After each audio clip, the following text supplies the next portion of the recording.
Hey, good afternoon and welcome to the Speaker's Corner UK channel, where I am very happy and privileged to host this informal discussion with Matt Bell, a Christian theist, and Phil, an atheist. And today we will be discussing a set of the Kalam Cosmological Arguments, or arguments, that's to be talked about today. So I want to get into it immediately as far as possible. And so Matt, can I ask you just to share with people who you are, a little bit about yourself? Then we'll ask Phil to do the same, and then you can start to outline what you'd like to talk about or defend or discuss today.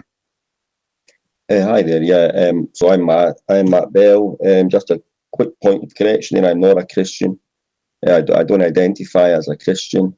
I do think Christianity is a true religion, but I don't believe that I qualify to come under that umbrella.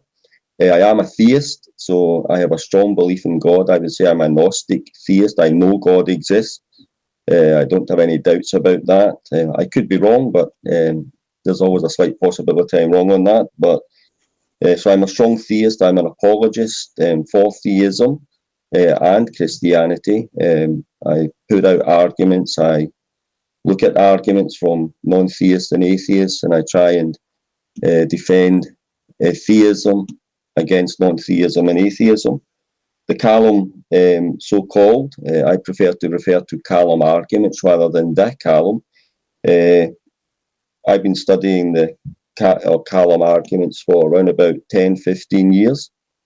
And I'm persuaded it's a reasonably good argument for the existence of God, not a sound argument, not without problems, as I'm sure Phil will point out many today.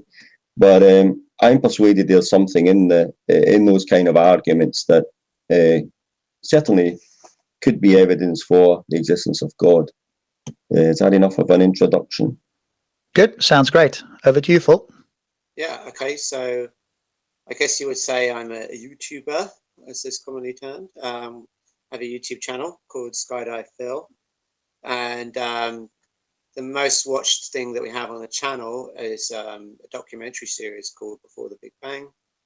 And we interview most of the top cosmologists in the world who are addressing the question of what happened at the Big Bang. So we basically ask them to explain their models. We don't endorse any one model, and I don't think any one model can be said to be, a fact, because they're all uncertain. So we don't necessarily know what happened at the Big Bang, but there are certainly no shortage of proposals that are in the scientific literature.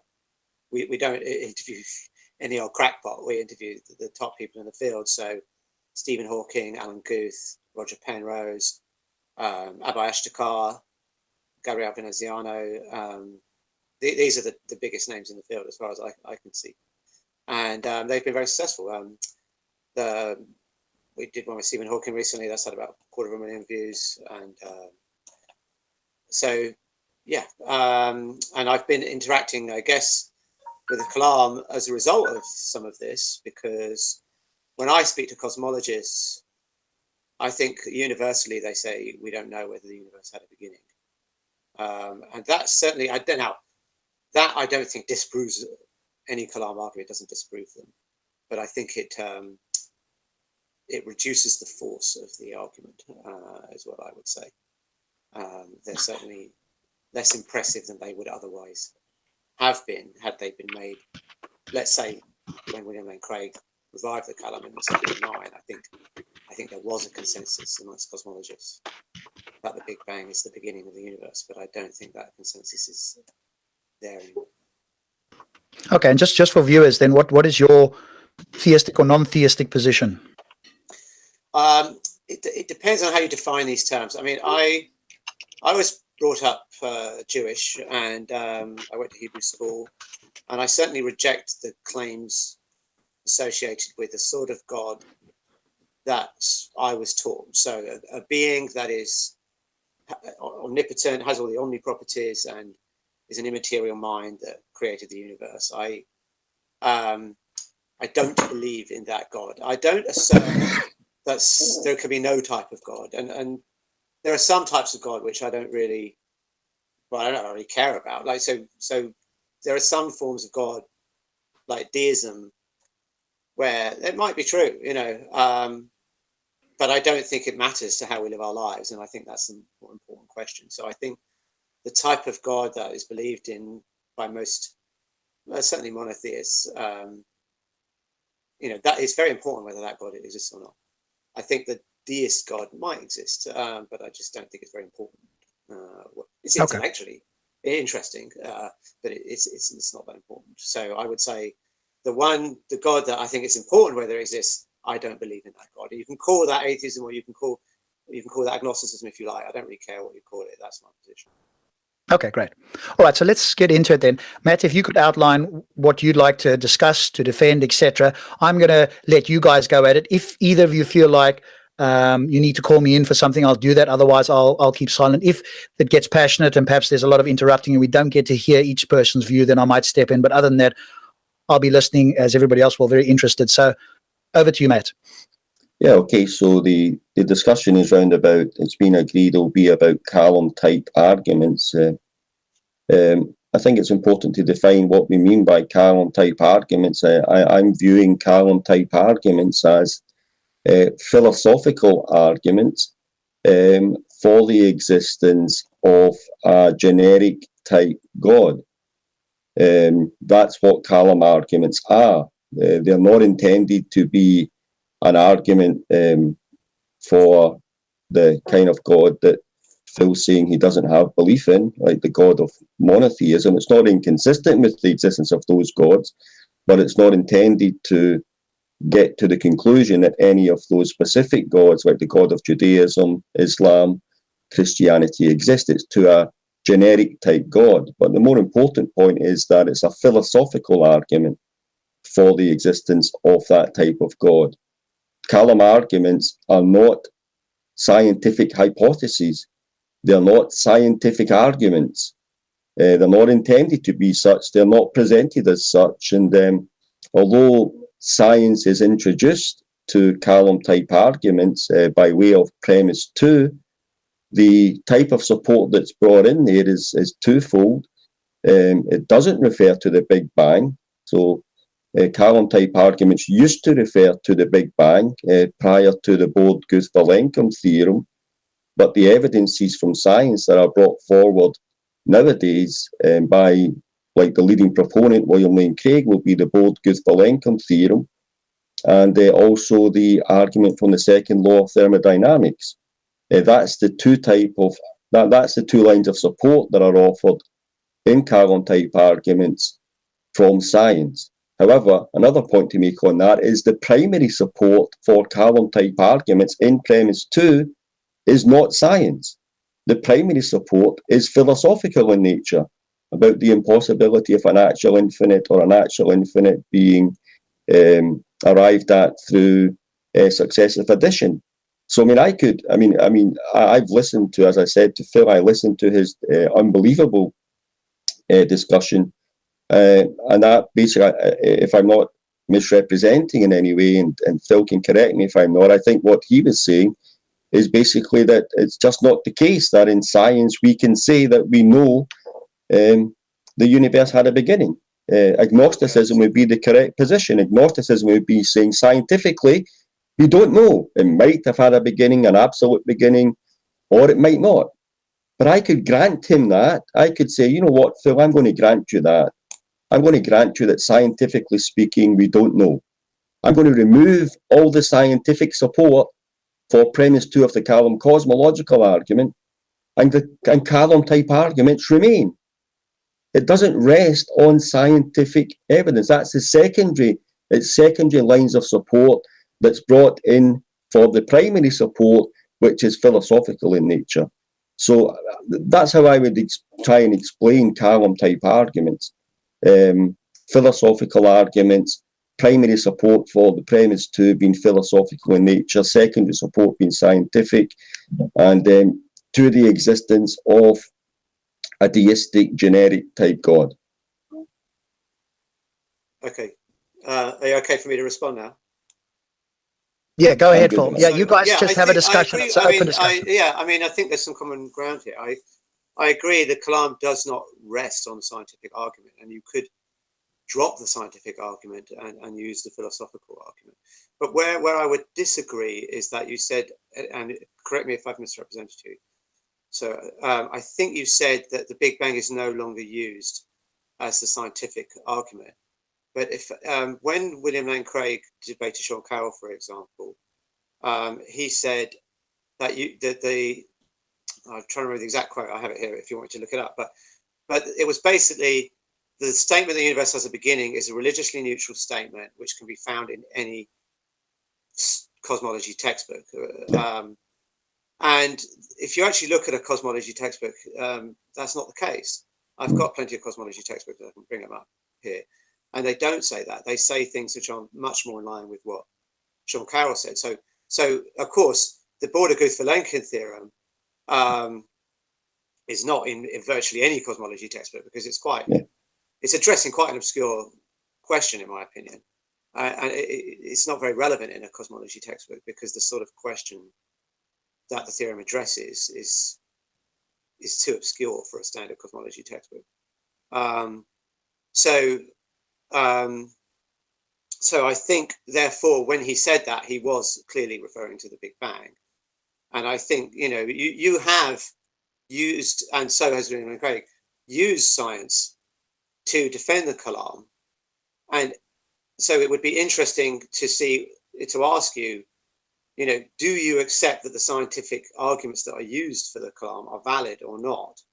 And I accept if we demolish them, the Kalam is not demolished. We have to take each premise by its own merits, of course. So, of course, any argument that has, 1, 2, 3, 4 supporting pieces of evidence, if you demolish any one, of course, it doesn't demolish the whole argument. But it clearly is weakened by it. And you have to, go through them one by one. So I think, Matt has used the science of cosmology to imply that there's support for the Kalam. And of course, the Kalam is saying the universe had a beginning. So clearly science has something to say about that. And I think, maybe it's worth at this point just explaining to what I'd like to do, and tell me if you object, Matt, is just explain to the listeners why we did think that the universe had a beginning and why that's no longer thought to be the case scientifically. Are you okay with that? Yeah, that's good, yeah. Okay. So what happened was in the 1920s, Friedman and Lemaitre, they came up with what are called singularity theorems, which basically say if you trace the evolution of an expanding universe back in time, you get to a point where the space-time curvature and many other properties all become infinity. So you can't continue the evolution of the universe before then. Your equations blow up. And so they became ill-behaved in some mathematical parlance. Now, those theorems had a very unrealistic assumption, which was that the universe was perfectly symmetrical. And that's obviously not true. So a lot of people just thought, they didn't think too much of these singularity theorems. Einstein certainly didn't. And not many people did, quite frankly. But then the big change happened in the 1960s and 70s when Penrose and Hawking came along. And they showed you could get rid of that unreasonable assumption and you still have a singularity. And I think that was very big news, particularly at the same time the cosmic microwave background was being discovered. So it all seemed to point then in this direction of a Big Bang singularity. However, there are a number of assumptions in the singularity theorems. Probably there are actually 4 that I can think of off the top of my head, but probably the 2 most important ones is one, technically it's called the strong energy condition. And what that means in basic English is gravity is always attractive. And you can see why that would make sense, because basically, if you think of a star, let's say, you've got 2 forces. The nuclear fusion is pushing it out. The gravity is pulling it in. And they balance, and that's why a star can just sit there. But if you run out of fuel, the star won't just sit there. Something will happen, and depending on its mass, it can form a black hole and make a singularity, because there's nothing to stop the gravity. So, but you have to assume that gravity is always attractive. So if the strong energy condition is violated, so you could have some repulsion gravity, then the singularity theorem is violated. Now, in 1979, ironically, the same year that Craig published his Kalam Cosmological Argument, Alan Guth proposed inflationary cosmology, What inflationary cosmology means is there's an exponential expansion of space, and it's thought to solve many, many problems in cosmology. And it's widely believed in cosmology, although I think it's not for sure true, but I think there's a lot of evidence in favor of inflation. I think it's the leading horse in the race, but it's not crossed the finish line yet. But it has repulsive gravity in it, so that violates the singularity theorems. In 1998, we discovered dark energy, and that also has repulsive gravity. So even if you doubt inflation, even if you don't believe inflation, you can't get out of the repulsive gravity. It's clearly there.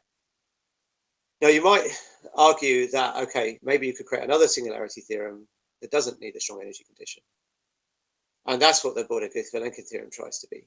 However, there's another assumption, which is gravity is described by Einstein's theory of general relativity. And that is a much more problematic assumption.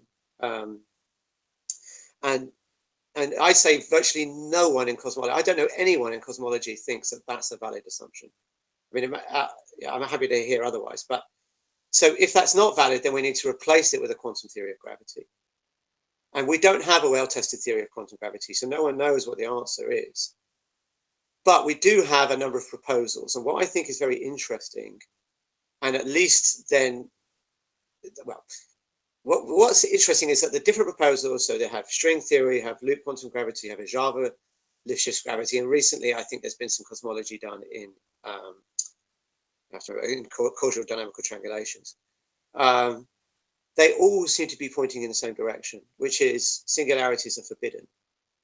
And now singularities are the way that you get a beginning of time. And if they're forbidden, then some have argued that you can't have a beginning of time. So the fact that you have all these different approaches, very different approaches, converging on the same answer, I think makes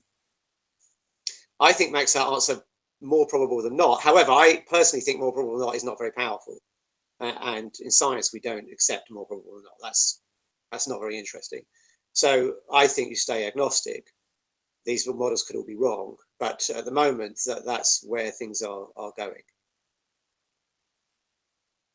Yeah. Okay. So there was a lot of content in that.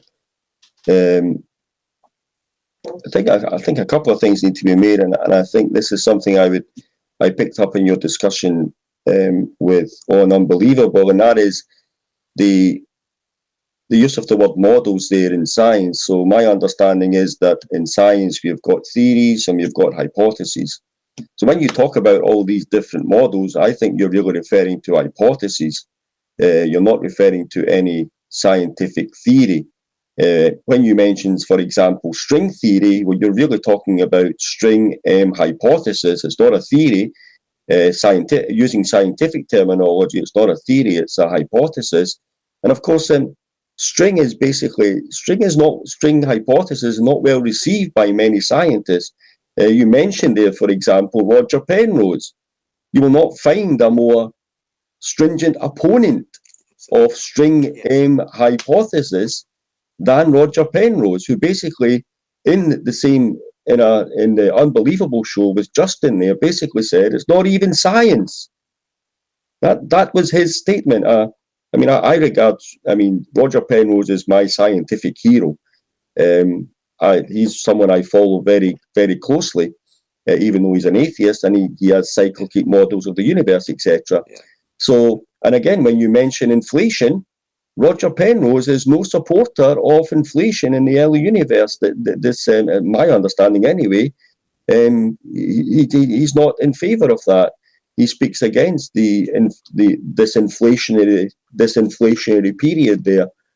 When you refer to the almost universal consensus that about in the beginning of the universe, Alexander Vilenkin is a classic example where he will say things like, with all the, and you'll have heard this from William Lane Craig, with all the evidence now in, scientists can no longer hide behind a past eternal universe, geodesically incomplete, as the Borda-Guth-Vilenkin theorem states it as. And of course, one of the things about the theorem is it looks at competing hypotheses. It looks at the Hartle-Hawking model. It looks at the look quantum gravity models, etc.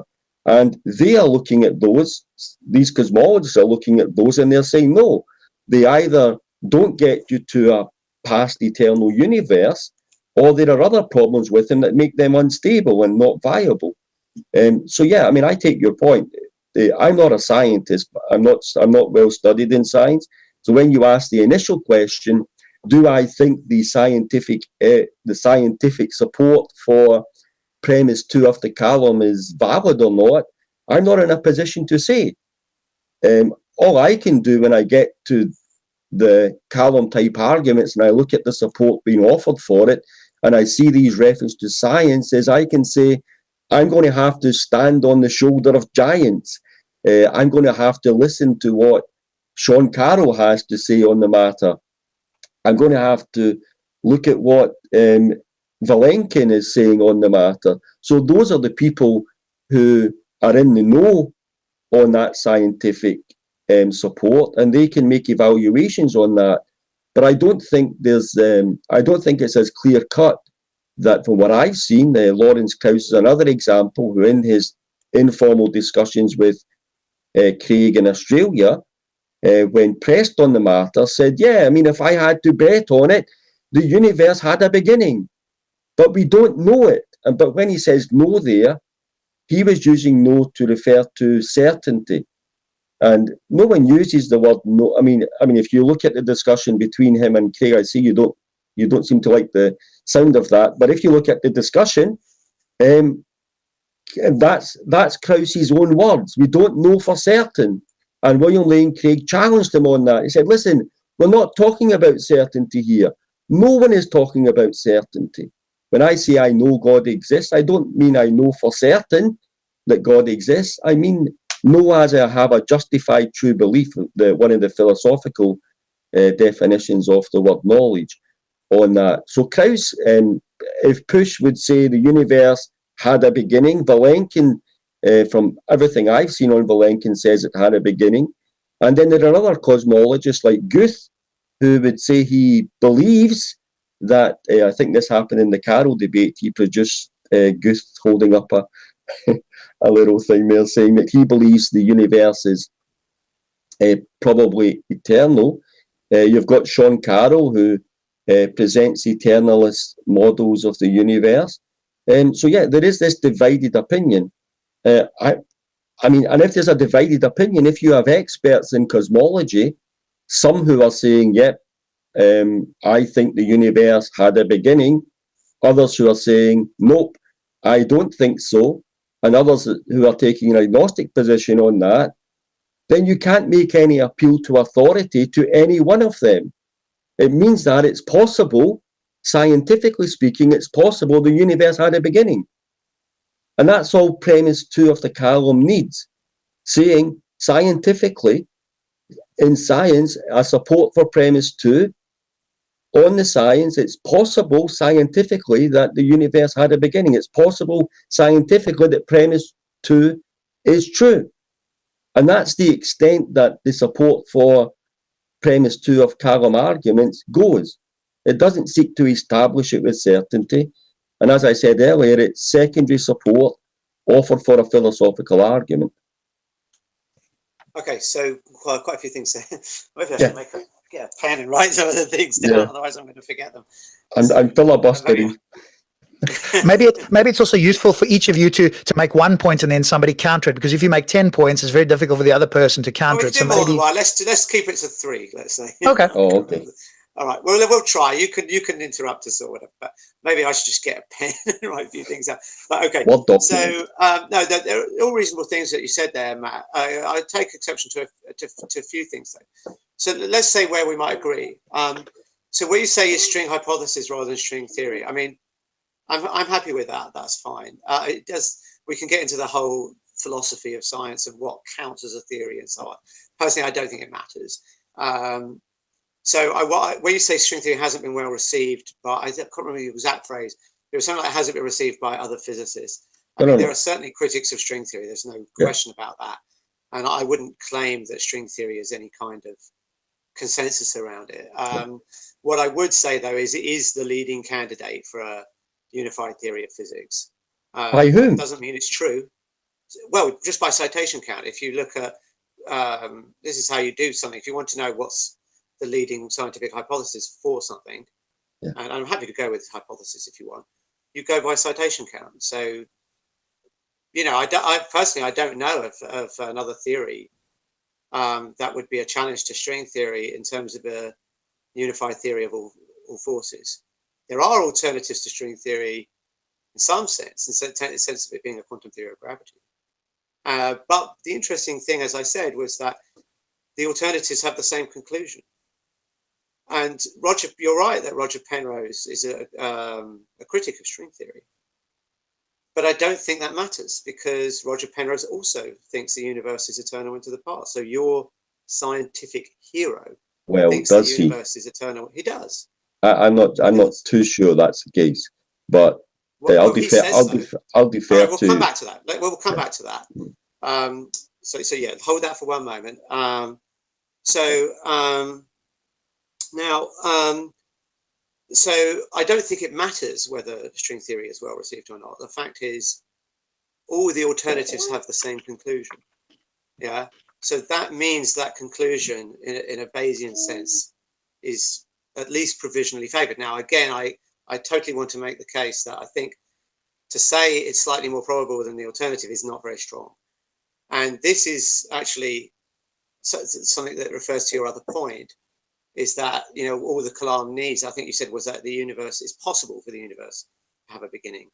And there I want to dispute that. That's not, I mean, that's not what I said, by the way. But I thought that's what you said. Sorry, no. So go ahead. What I said is, what I said was, when you look at the science, I mean, the Kalam is presented, the Kalam arguments in general, although they can be presented inductively, they're presented as deductive arguments. Sure. The criteria for a deductive argument to be sound is that the argument's in valid logical form, or the Kalam is in, if you look at it's in modus ponens, in regards to its form, that's a valid deductive form. And then Matt, should we just explain what these terms mean for those listening, because not everyone will know what those terms mean. You mean in regards to logical argument? Deductive and inductive. No, I assume they know what. Oh, okay. So deductive. Modus ponens, they might not know that term. You know, modus I think ponens, if we use technical terms, we should try and explain them for the benefit of those that might be watching. So with deductive arguments, the purpose of deductive arguments, if you have a sound deductive argument, sound deductive argument, the conclusion is certainly true. The conclusion cannot be wrong. If you have a sound deductive argument, there's no doubt that the conclusion is true. But there are requirements in order for a syllogism, which is normally a couple of premises with a conclusion that follows the logical rules of inference. To get to that, it must be the argument itself in its presentation must follow one of the valid forms by logicians for being a deductive argument. One of them is called modus ponens, which is, it goes by if P then Q, P therefore Q. So that's modus ponens. If P then Q, P then Q. Now, previous Kalam arguments by William Lane Craig didn't take that form, at least not directly. The previous version of the Kalam was, whatever begins to exist has a cause of its coming into existence. The universe began to exist, therefore the universe had a beginning. In 2015, when Craig debated Sean Carroll, Craig changed the format of his Kalam, and he changed it into, if the universe had a beginning, which is if P, then the universe had a transcendent cause. If P then Q, the universe had a beginning, P, therefore Q, the universe has a transcendent cause. So there's no doubt, logically speaking, that presentation there is in valid logical form. For it to be sound, the premises need to be true. Agreed. Yeah. So when you get to premise 2, the universe had a beginning. Is that premise true? Well, Kalam arguments, they make primary appeal to philosophical evidence in support of that, and then they make secondary appeal to scientific evidence. So what I was saying is, when you get to the scientific evidence, the secondary support for premise 2 of the Kalam, that if in the scientific community, it can be said scientifically. So if any scientist, including yourself, who's well read up on science, can say, yeah, it's possible that from the science, the universe had a beginning. There's nothing in science that excludes that from being the case, and there's maybe some evidence that it could be. Then that lends some support for premise 2. The philosophical support is then added to that possible support from science, and with the philosophical support, depending on the strength of that, along with the scientific support, which possibly lends support to it, you then have a good case for saying, well, yeah, okay, premise 2 goes through. If science, for example, and this is why I like the fact that with Kalam arguments, science is invoked, it means that premise 2 is disconfirmable by science. If science, let's say I think the Carol Chen model, which is an eternalist model of the universe, if that was confirmed in some way, or string hypothesis, or so, if any of these eternalist models were confirmed scientifically, the Kalam's dead. The Kalam is dead. If science established the universe is eternal, the Kalam is dead. And that's why I like the Kalam type arguments, because they're disconfirmable by one of the most reliable tools for knowing about the universe, and that's by science itself. Yeah, I agree. I think that's what makes it a very interesting argument, because theists and atheists can at least find a common tool that they can assess the validity of the argument with. And so you can start, sometimes when an atheist and a theist, or agnostic or a deist or whatever, have a conversation, it's a bit like two aliens talking, but where you have an argument like the Kalam, I'm starting to pronounce it like you now, Matt. Kalam. Kalam. So you do have some common ground that you can talk about. Let me just go back to a couple of points though. So where you said what Krauss said was that we don't know for certain. And when we say we don't know, what he means is not certainty. Personally, obviously, I can't read Krauss's mind. I have spoken to Lawrence Krauss about this personally, but I can't say I know all his thoughts. But I think in general, when scientists say that this is something I want to object to what William Lane Craig says, and I don't know whether you agree with it. It seems like maybe you do, but correct me if I'm wrong. Is that when Bill Craig posted his post-debate reflections about the debate with Sean Carroll, he said, "Oh yes, sure, we don't know for certain, but we're not talking about certainty." But I think when people say we don't know whether the universe had a beginning, it's not just a question of a lack of certainty. I mean, generally, we would say anything in science is not known with certainty. It's known to some level of confidence. I certainly would agree with Matt that certainty is an unreasonable criteria. We don't need to know things for certain. However, I do think we need to know them with a reasonably high level of confidence. They certainly, like in a criminal trial, you don't ask, is the person guilty beyond all doubt? You ask them, are they guilty beyond all reasonable doubt? So, of course, you could say, well, we have some uncertainty as to whether there are other galaxies. Maybe we're misinterpreting everything. It's always a possibility. But there's no reasonable assumption that you could make that would say there aren't other galaxies. So although we don't know for certain in a sort of mathematical proof sense that there are other galaxies, we know with a high enough level of confidence that we can put that in a textbook. And we can use it in a logical argument, because that premise, no reasonable person would doubt that premise. So, but with the beginning of the universe, it's not like that. We really have complete agnosticism. And in my opinion, and for the reasons that I gave, I think it's actually weakly pointing to a universe without a beginning. So now, and Krauss sure would bet that the universe has a beginning, but how Krauss would, and William Lane Craig made a big deal out of this. Oh, even Lawrence Krauss, the atheist, would bet the universe would have a beginning. To that, I say, so what? Well, Krauss isn't an atheist, just to correct that. He's not an atheist. He's a non-theist, but that's a terminology, terminological difference there. Okay, that's fine. Yeah. That's fine. I don't think it matters to the argument. The point is how Lawrence Krauss bet that the Higgs would not be discovered by the LHC. Well, it was. But Krauss is a cosmologist, right? Yes, he is. Yes. Yeah. But there are plenty of other cosmologists. I can give you. Yeah. But that's my point. Every cosmologist that we've interviewed thinks that the universe is probably eternal. Well, yeah, but the problem is there, and I'm not trying to suggest that you're in some way only selecting people to interview.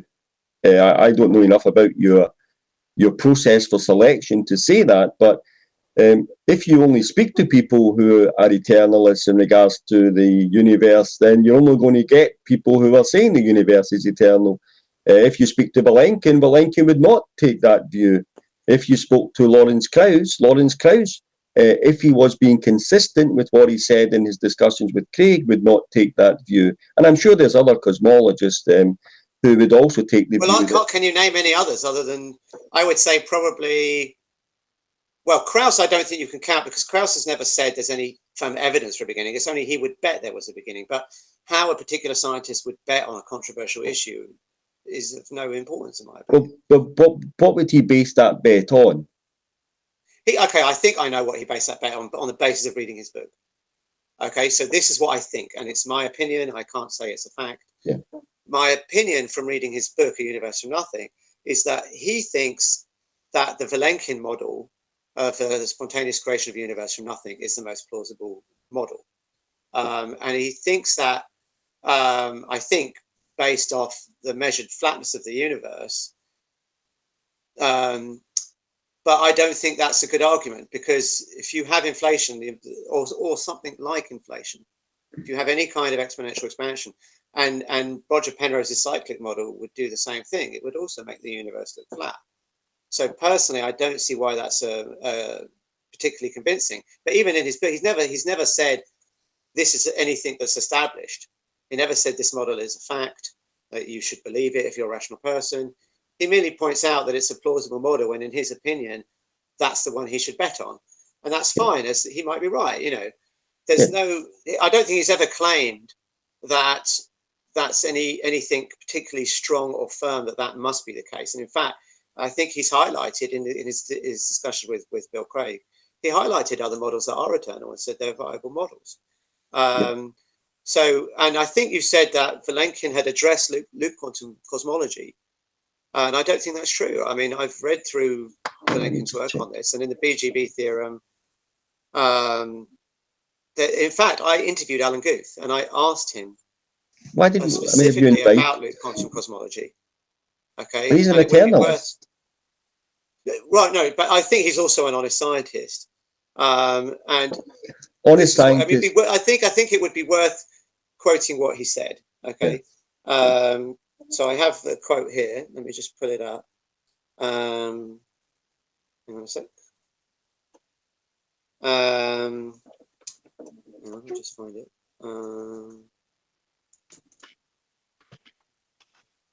Got a few quotes with Alan Guth on my little notes here.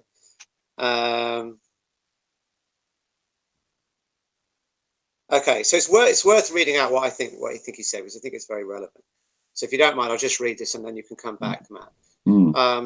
So he said, in 2003, this is a direct quote from Alan Guth. In 2003, I was working with Arvin Bourdet, Alex Vilenkin, to try and understand what we can learn about how inflation might have started and how far back it could have gone. In particular, once we realized that inflation could be eternal into the future, it seems like a very natural question to ask, could inflation also have been eternal into the past? And what we found was that inflation could not be eternal into the past. What we basically managed to achieve was proving a theorem which shows that any expanding region of space that has some minimum expansion rate can only go back so far and not infinitely far. So that means inflation must have had a beginning. It doesn't really say that the universe must have had a beginning, but it says the universe could not have been expanding forever up until the present time. And then I asked him, so we interviewed Abai Ashtekar, and Abai Ashtekar is the creator of loop quantum cosmology. He was also the president of the International Society for General Relativity, so he's a very well-regarded scientist. And I said, in their model, which is loop quantum cosmology, they have a bouncing universe. And that means the universe could be eternal into the past. Is that right? And this is what Alan replied. He says, yes, that is right. A bouncing universe can be. And then he said, well, a single shot bouncing universe can be. He said also that the Torok-Steinhardt cyclic bouncing universe, he said that really cannot be eternal. And I agree with that completely. He said that violates our theorem, or at least actually the claims they make about it violates our theorem. So actually the model could get around the theorem, but you'd have to make some different claims about it. And then I said, but models like loop quantum cosmology or string gas cosmology, they could be eternal into the past. And he said, that's right. And Vilenkin, I believe, has accepted that. Because in fact, there's a paper by Vilenkin called Bounces in De Sitter Space, I think it was called. Let me see if I can find it. He said that a bouncing universe could avoid the theorem. Yeah, but I would need to be. I'm just checking for that just now. Sure. Yeah, so I would need to research that in regards to everything that Vilenkin said, but there's no answer straight away. That's fine. Yeah, definitely, but there's no dispute that Vilenkin. But I mean, when you talk about the expansion of the universe, yeah, the BVG theorem is as I understand it, and I'm not a scientist, it only goes back to the expansion, so the expansion couldn't go back endlessly. But Vilenkin takes the view, as I understand it, he says that, okay, but if there was anything else on the other side, of that expansion, that would be the beginning of the universe. Whereas Guth takes the view that if there was anything else on the other end of that, it could be eternal. That seems to be the... Well, I think he was referring to the Aguirre-Grattan model, which is one he has addressed. I mean, Vilenkin has addressed a number of models. He hasn't addressed all models. I mean, certainly I remember he was asked, have you addressed Penrose's CCC model? And he said no. And he was asked about loop quantum cosmology. And from my recollection, he said, well, we've addressed the emergent model. And now just to explain what the emergent model is, that's a one proposed by George Ellis, which Ellis claims is eternal into the past. And it's basically like a sort of cosmic egg that sort of sits there forever.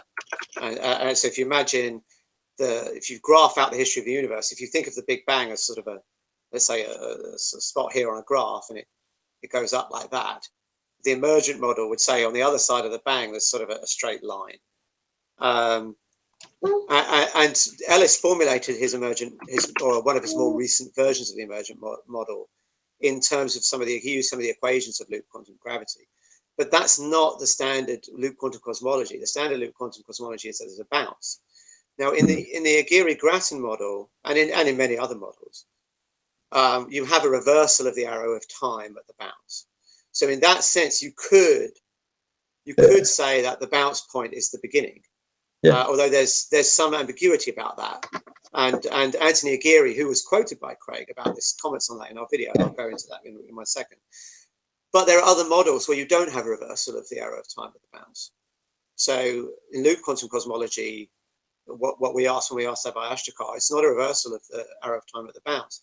It's that the entropy is trapped on the horizon of the bouncing universe, and the horizon disappears as you move from the pre-Big Bang to the post-Big Bang. So the entropy is lost, it's stuck in the expanding universe. So there's not as far as I can tell, it's not like the Aguirre-Grattan model. It's not the same. I think didn't Craig and Sean Carroll discuss these models in their 2015 debate?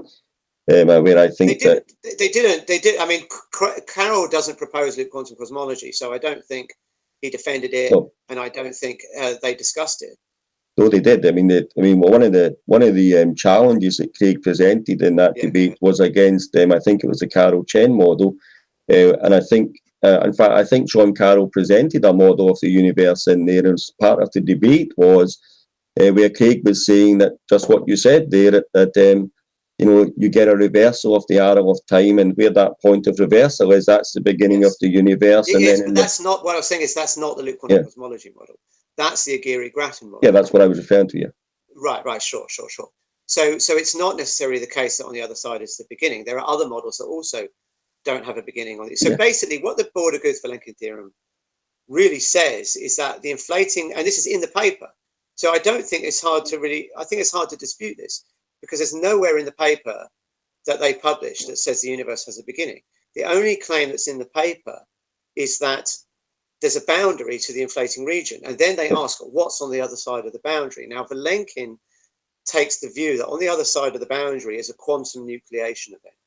So his claim is that the universe can spontaneously create itself out of nothing, that this spontaneous quantum nucleation event. Yeah, but there was nothing now, there. Of course, that claim may or may not be true, and if it's false, or then you can't infer from the BGV that there's a beginning. So Geary has actually a couple of different papers, a couple of different suggestions. He has also something called a steady state eternal inflation.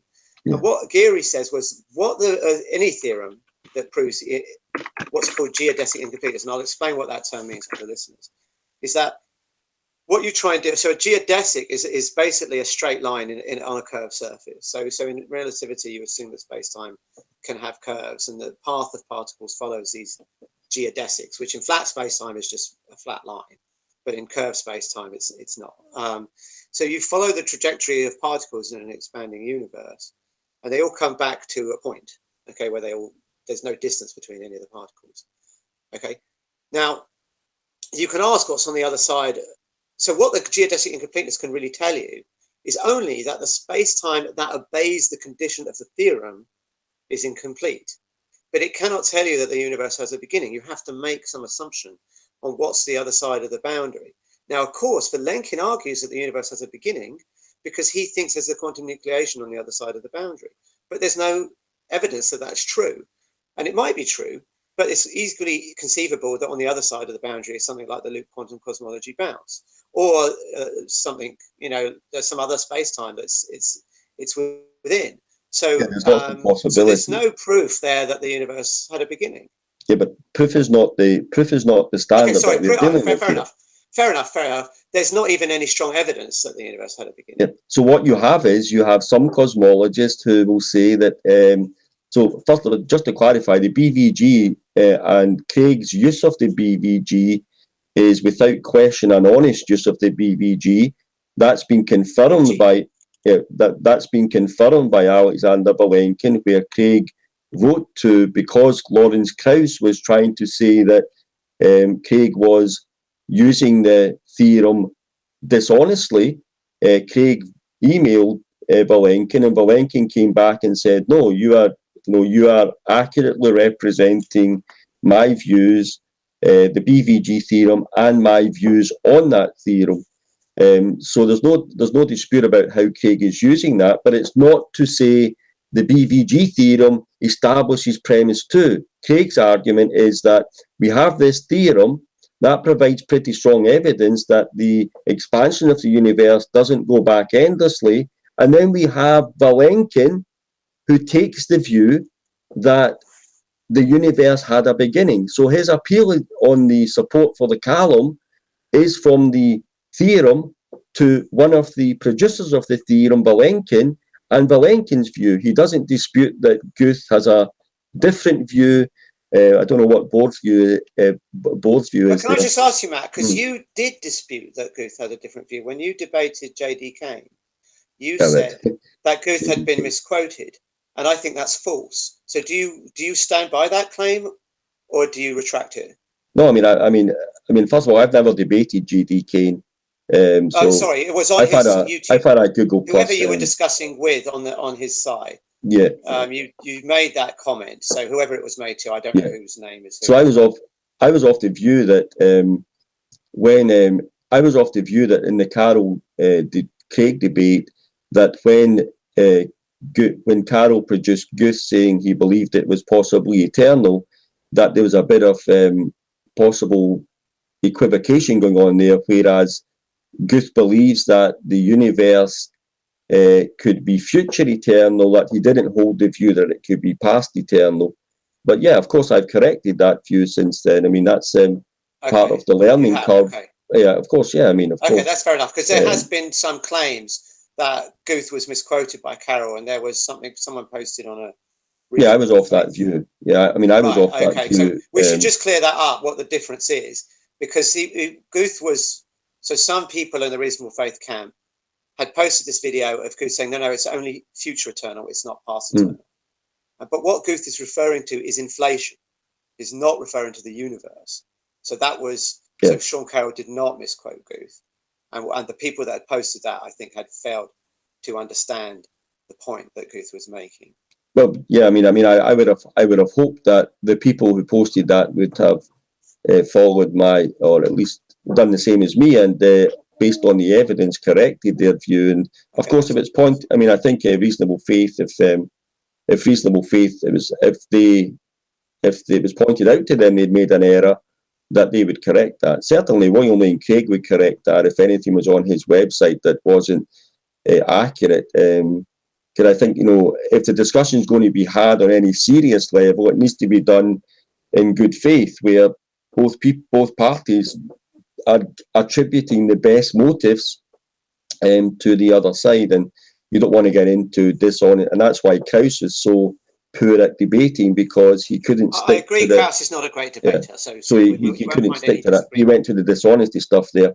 But I think the main point I'm making is that there are some cosmologists who will say the universe had a beginning. It doesn't matter whether they're in a minority or whether they're in a majority. Truth in science or any other field of study is not determined by how many people hold to a view or don't hold to a view. It doesn't matter whether or not most of the models point to an eternalist universe, especially when you take into effect that most of the proposers of the models have a vested interest in eternalist models, including people like Hawking, because they have difficulty. And you can read The Brief History of Time, and you can read other stuff by Hawkins, where he identifies the problem if you have a beginning, an absolute beginning of the universe in time, which would tend to suggest a creator of that. And that doesn't even necessarily follow. I think you pointed out in your discussion on the unbelievable about even if the universe had a beginning, then it doesn't follow from that the universe had a cause.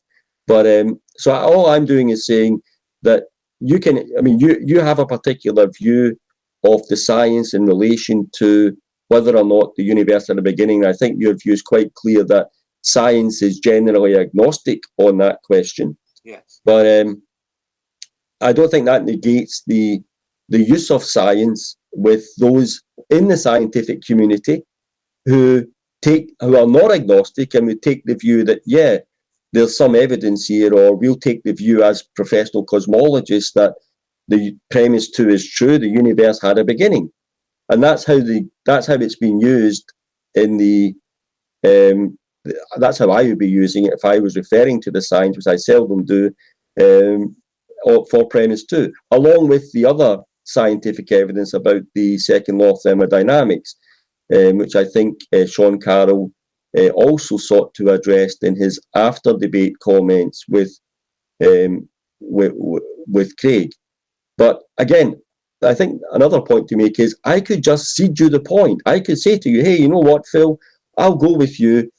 The whole of the scientific community is agnostic on whether or not scientifically on the evidence we can say the universe had a beginning. Kalam arguments are not affected by that. They just have no scientific support. Premise 2 doesn't need scientific support. Okay, so can I ask you a quick question? When you had a discussion with Dave's Good, you said the commonly accepted view in science is that the universe is not past eternal. Do you stand by that statement or not? No, I don't know. So I mean, that's great. The conversation with Dave's Good and these conversations. I mean, like I said previously, the conversation with Dave's Good. I don't know how many years that's going back. I don't know. I'm an ardent. The Kalam arguments fascinate me. Beyond that, all other arguments from natural theology. John Carroll's view, for example, is the best thing that theism has going for it is the teleological arguments, the arguments from fine-tuning, because at least they play by the rules. Now, I'm aware of the fine-tuning argument, and I'm aware of I'm aware of all those arguments. Of course. There's just something about Kalam arguments that attracted my attention and got me interested in it, and I've reformulated William Lane Craig's argument. I've reformulated that argument over a period of 10 years about 13 to 15 times. I've now got I think I've got a very good idea about what the argument's trying to do. I'm aware that scientifically speaking, that the scientific community, I would say it's a fair comment to say, generally speaking, would not assent to premise 2. I'm aware that philosophically speaking, there are serious objections made to even the philosophical support for premise 2. So yeah, there are very valid and very good objections to every aspect of the Kalam, and that needs to be taken on board. But I think there's a danger that from the other side, you get this type of nonsense that the Kalam's been debunked.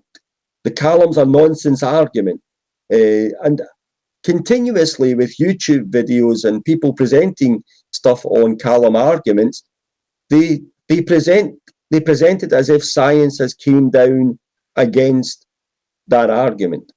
That's not the case as far as I can see. The science has not came down against the Kalam. At the very worst, it's agnostic to the scientific evidence brought forward for Kalam arguments. And at the very best, you have some possibility of support for those arguments. But it's all about a learning curve for me.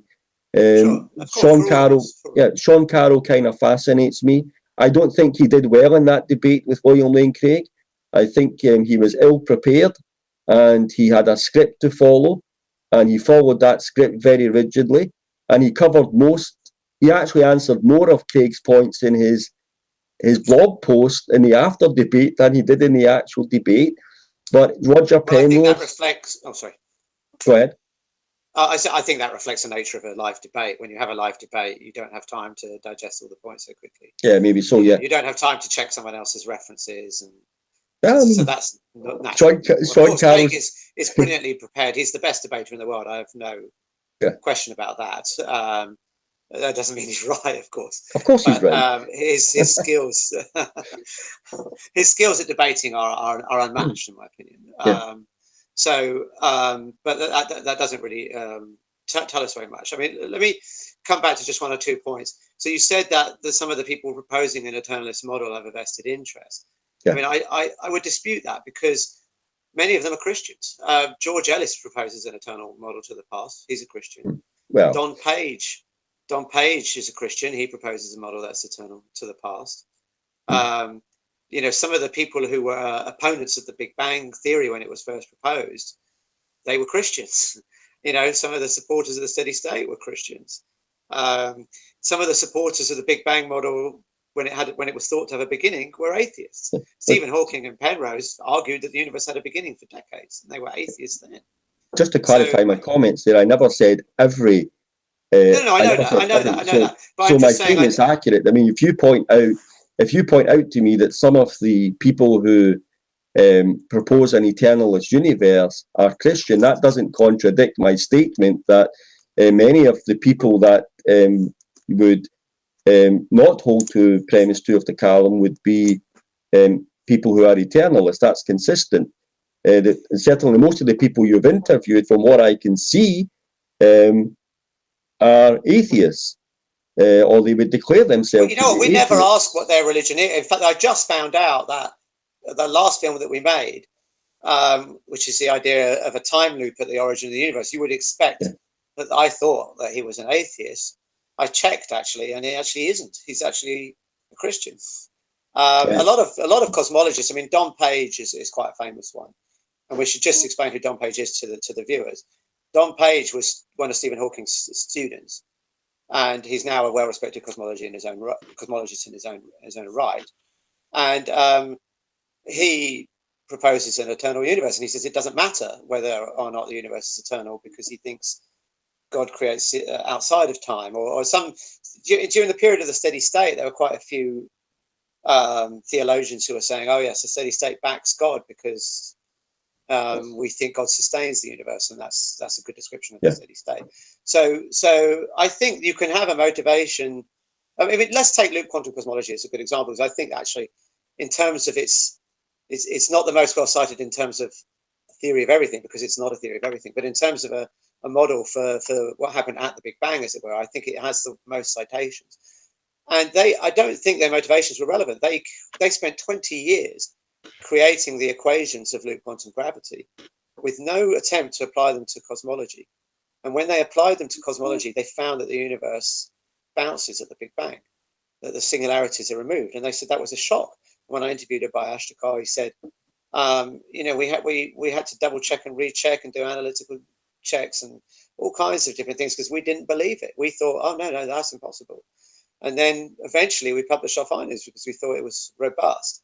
I don't think there's any evidence of motivated reasoning there. And so many people in the community have found that same result.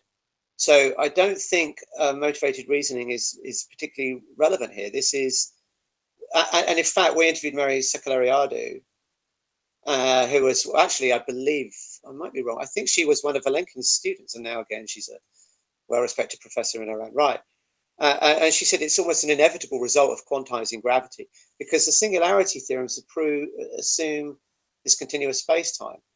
Well, as soon as you introduce any kind of quantization, just like in the model of the atom, you have in the model of the atom a singularity in a classical sense. As soon as you introduce quantization, like quantum mechanics, that atom goes from having a singularity to being stable. The electron doesn't spiral in. But one of the things you keep doing is, I mean, let me give you several examples of things you've done in this discussion so far. Okay. You introduce terminology that's scientifically sounding, and you introduce that terminology as if it's the almost established view in cosmology. I mean, string theory was one of them. Inflation was another one of them. Now you introduce the quantum mechanics there, and again, I mean, as I said, I follow Roger Penrose very closely. Yeah. Roger Penrose is on record as saying at some level, quantum mechanics is simply wrong. That's Roger Penrose. Right. So these, I mean, yes, I fully accept that the science is a wonderful thing and science can do all this, but there is no such thing as established views on these matters. Like the theory of quantum gravity, William Lane Craig has basically stated that, we don't have that theory yet. He's not sitting on his hunches saying, oh my goodness, the Kalam arguments are going to be okay as long as they don't find a theory of quantum gravity and then I'm stuffed. He's basically saying, listen, even with a theory of quantum gravity, we need to look at whether or not we still can say that the universe had a beginning.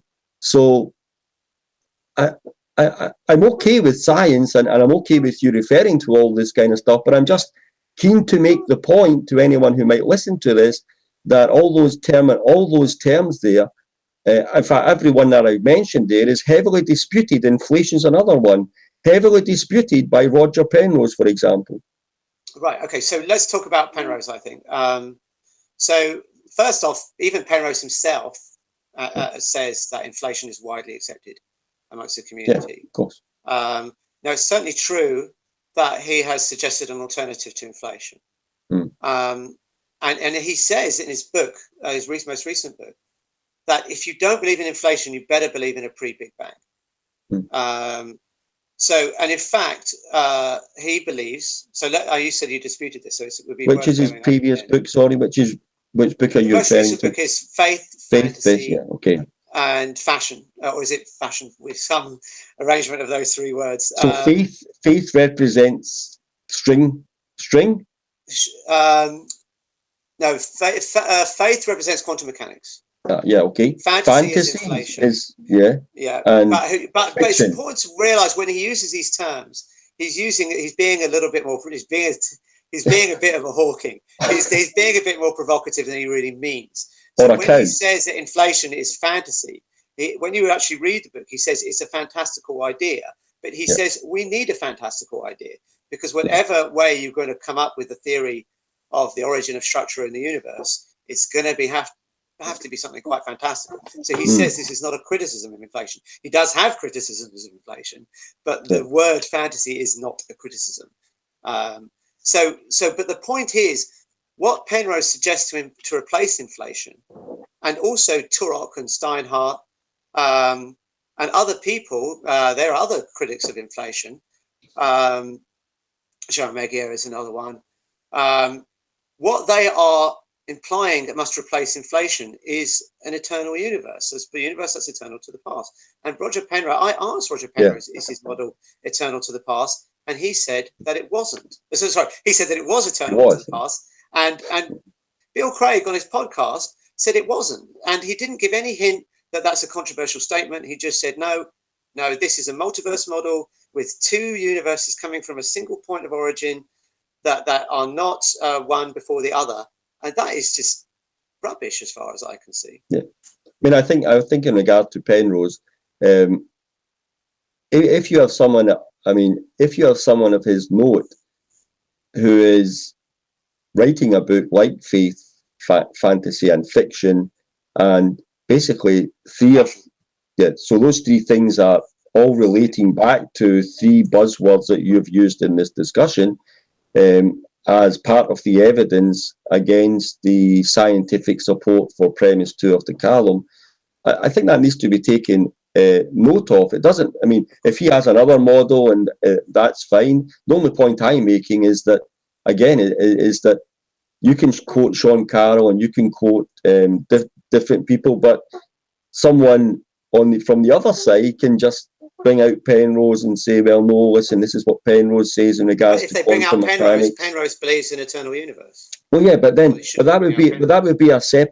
would be a separate study in regards to Penrose's model and whether or not how it goes through with the BVG theorem, whether or not if it's proposed. I know I've watched his lecture many times on the what is it, Before the Big Bang. But by Penrose. Have you seen our video where we interview him? I haven't had time. I only got introduced to you by Steve McRae when he tried to contact me to get a debate set up to promote his channel, which I declined. So I have subscribed to your channel. The only thing I've watched from you thus far, because I thought it was the most relevant to this discussion, was the Justin, the Unbelievable. And I've expressed to you before we came on live here that I was disappointed in your opponent who didn't put forward who basically we said this off camera actually. So I'm trying to avoid agreeing with you.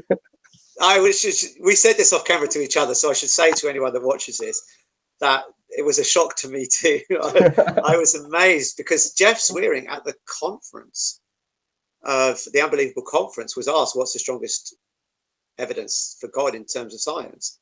He said, that the universe had a beginning. And then when we got on the radio show, he was like, we don't know that the universe had a beginning. But that was a shock. But I think it's representative of a change that's happening in cosmology today, that the old consensus that the universe had a beginning, and it was the case when Craig published his Kalam in 1979, that is absolutely true.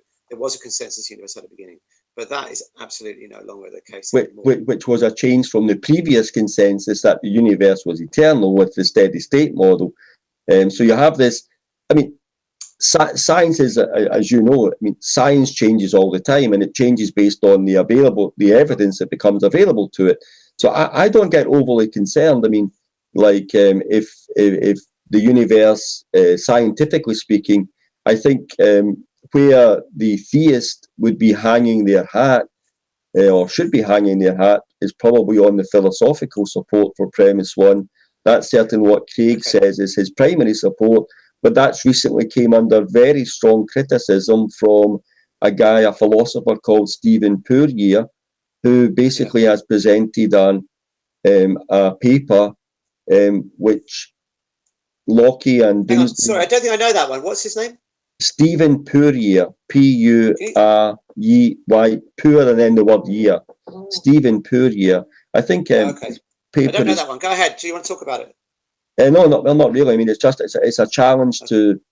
I think you mentioned this on the Unbelievable show about transverse in the infinite, and how people say, well, we transverse the infinite all the time, and then Craig's basically argument is that, well, no, we don't. We just This is a construction of the mind, and this is what actually happened, and poor years responded to that.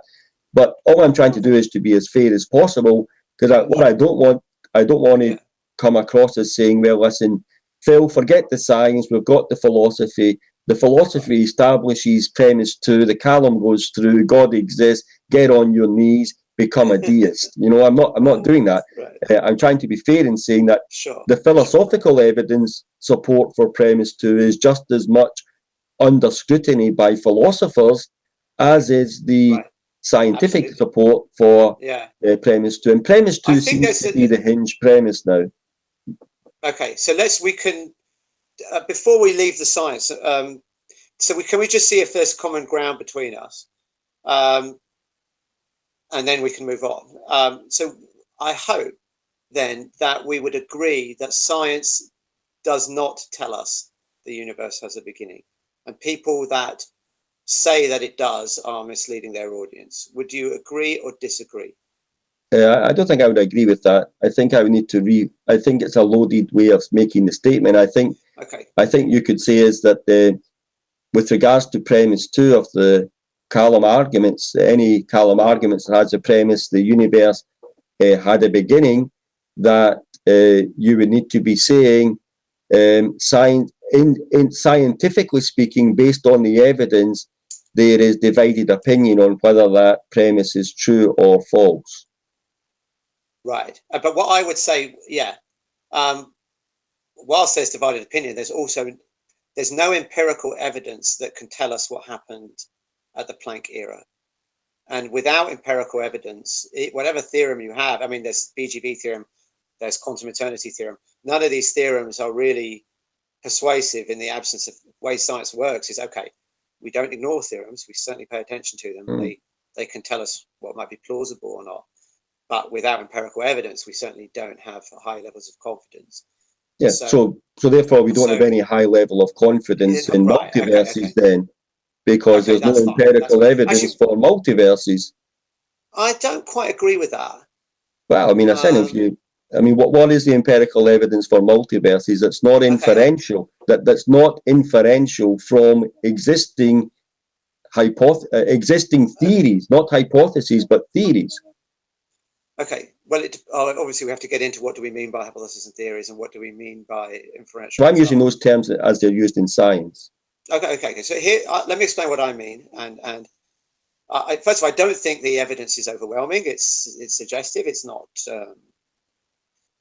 so strong that you have to believe it. And that's all I'm saying. We agree then. We agree. Okay. But if I recall what you said, and maybe I've recorded incorrectly, you said there was no evidence. I said there's no empirical evidence for multiverses. Empirical. But I think there is empirical evidence. Yeah.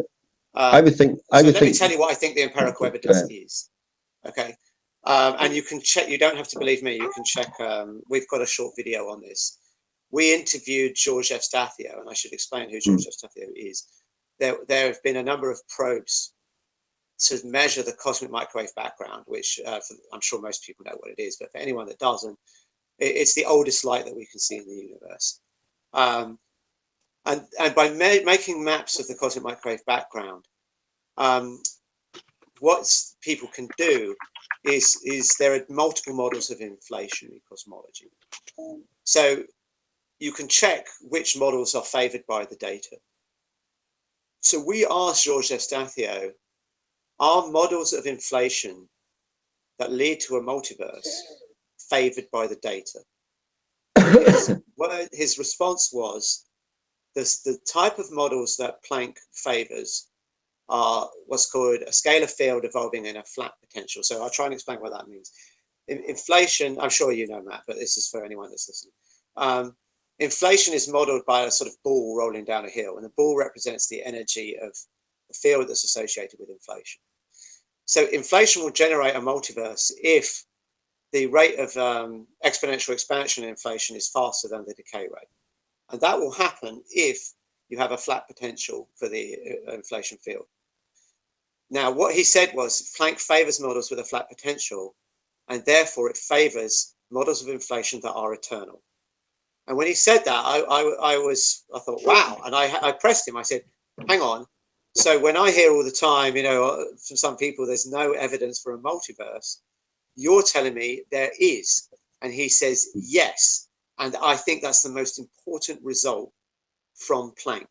Now, what's interesting is that there are people who don't support the multiverse, and there are people that support it. And there are some papers from both sides. Now, the critics were led by Steinhardt and his colleagues. Just Steinhardt, but Loder, I think, was the paper. But they agreed with that statement that the Planck data, to the fact that it favors inflation, it favors models of inflation that are eternal. Guth and Nomura and Kaiser were the responders to that, and they agreed as well. So you've got the observationists saying Planck data favors eternal inflation and therefore a multiverse. You've got the critics saying that, but they have their criticisms, and we can go over them if you want. But they agreed with that point. And of course, Guth and his colleagues obviously did agree with that point as well. And therefore, now, is that convincing and you should shut up and believe in the multiverse? No, because there are a number of subtleties about the nature of the evidence and whether inflation can really be established to have happened. As I said, I think it's the leading horse in the race, but I don't think it's crossed the finishing line yet. It might turn out that inflation is wrong. But that is empirical evidence.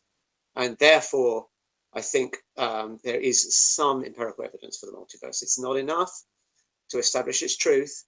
The other thing you could suggest as empirical evidence was that Weinberg in 1987 predicted, using a multiverse type reasoning, that there should be a small positive cosmological constant. He predicted that in 1987. And in 1998, that was precisely discovered. So again, that could be used as some empirical evidence. And again, I don't claim that this is overwhelming evidence. It's not. There's all kinds of issues and subtleties. That means it's not convincing, but I would say that it's not nothing. Fantastic, but what that would take you back to, if I cited that, would be exactly where we were before, that there is some evidence for a beginning of the universe in premise 2 of Kalam arguments, and that's produced by people like Vilenkin. So, right. And also, I mean, I don't know what you are, how well you are versed in logic and logical argumentation, but there's a logical fallacy called an invalid appeal to authority. An invalid appeal to authority is when someone is cited as an expert in a field of study, giving their view. A valid appeal to is when you cite to someone who's an expert, and you take that because they're an expert in the relevant field of study, you take their view as true. But an invalid appeal to authority is when you appeal to someone who's either not an expert in the relevant field making a comment, or you make appeal to someone who is an expert, but there are other experts who take a different view from that expert. So if you make appeal to like one individual here and you say, well, I interviewed this guy and he's a cosmologist and he said this, and then that's fine and well. And if that's an agreed view by his peers, all peers in the relevant field of study, that would be a valid appeal to authority. But if you have dissenting voices, the critics agreed with that point, though. Well, I don't think someone like Roger Penrose would be agreeing with that view because he's against inflation. Yeah, okay, that I agree with that. My point is that to the extent that there's evidence for inflation, and he agrees that there is evidence for inflation, he says that explicitly in his book. Right, I can give you the quote if you want me to find it. I have notes here. So he agrees that there's evidence for inflation, and as far as I know, no one disputes the fact that Planck data. I mean, if you know someone that does dispute it, let me know. No, I don't know. Okay, the Planck data favors models of inflation that are eternal because they favors models that have a flat potential. Those models that are eternal. So now, of course, it's true. I've said this, so I don't believe I'm making any fallacious argument. Inflation might not be true, and Roger Penrose has got criticisms of inflation, and he says, and I believe. So let me just check when you talked about the logical rules of appeals to authority. Am I making an okay appeal to authority if you accept that person is an authority on the subject? If I accept that whether or not I accept the individual as an expert or not, it's irrelevant to whether it's an invalid appeal to authority in the respect of, even if I accept, like, let's say the person you interviewed, and I know that that's a well-respected cosmologist in the relevant field of study, that's one side of a valid appeal to authority. But the other side I need to look at is his expressed view as an expert in the relevant field of study, is that a consensus view by his peers? If there's dissenting voices, the appeal's invalidated. Okay, so where I think we can say there is a consensus, and please let me know if you know of major deviations from consensus on this, is that if inflation is false, then you have to have a pre-Big Bang universe. And all the critics of inflation, so Roger Penrose is a critic of inflation, and he thinks that what replaces inflation is an eternal universe. Another critic of inflation is Steinhardt and Turok and that crowd, the people that they author papers with. They also think the universe is eternal into the past, and that's what they're proposing as an alternative to inflation. Another critic of eternal inflation, at least, is George Ellis. He also proposes a model that is eternal into the past. I don't know of any other critics of inflation. Oh, João Meguiar is another one, but yet again, he's proposing a cyclic universe as an alternative. Right? I don't know of any critics of inflation that aren't proposing a model that is not eternal into the past, or at least has a pre-Big Bang universe. Can you name any? No, I'm not studying it. I'm not studying. Right. So that's the point that I'm making, is that if you dispute inflation, and I'm happy to dispute inflation, I think I've made my position clear. I think it's the leading horse in the race, but not crossed the finish line yet. Yeah. So it might not be true. But the alternatives that everyone is proposing don't help the Kalam. They in fact validate the Kalam. Well, Kalam arguments are not. They're not based on Big Bang cosmology in respect to the Kalam. I mean, even with a multiverse, the Kalam arguments still work, because Kalam multiverses just push the argument one step back in regards to. I mean, if you look at the word universe in Kalam arguments, the word universe in, let's say, the universe had a beginning, which is premise 2. The word universe, as used by Craig and people using the Kalam, is defined as, like in his debate with Sean Carroll, the whole of contiguous physical reality, that which is studied by modern cosmology that currently takes the form of space-time and its contents. Or if you want an actual cosmologist definition, you can go with Alexander Vilenkin's definition of universe, where he says it's the whole of the connected space-time region. Yeah, sure. Now, so if you have multiverses, any disconnected universes are irrelevant, because they have no causal relation to this universe. So the only relevant multiverses would be connected multiverses, but connected multiverses would be part of the definition of universe as used in Kalam argument. I agree. Where the multiverse runs the Kalam into trouble, I think, it doesn't disprove the Kalam. There could be a multiverse, and the multiverse may have a beginning. And so you could have a Kalam that works perfectly well with a multiverse. Where the multiverse, I think, just undermines the support for the Kalam. It doesn't, as I say, it doesn't disprove the Kalam. It doesn't show the Kalam to be false. But what it does do, I think, is undermine an argument used for the Kalam, which is if there is a multiverse. So if what George Eustathiou and Alan Guth and other people are saying, and Alex Vilenkin are saying is true, then what that means is any beginning is removed from our observational contact. So I'll give you a quote from Alan Guth here. He says, if eternal inflation is a valid description of the universe, and I think it is, then I would expect that all such hypotheses about the ultimate beginning of the universe would become totally divorced from any observational consequences. And so what he's saying is, if there is a multiverse and there's a beginning, we will never be able to observationally confirm that beginning. But yet the way the Kalam is often sold to the public, particularly when you go to these college debates and so on, is that observational cosmology supports a beginning.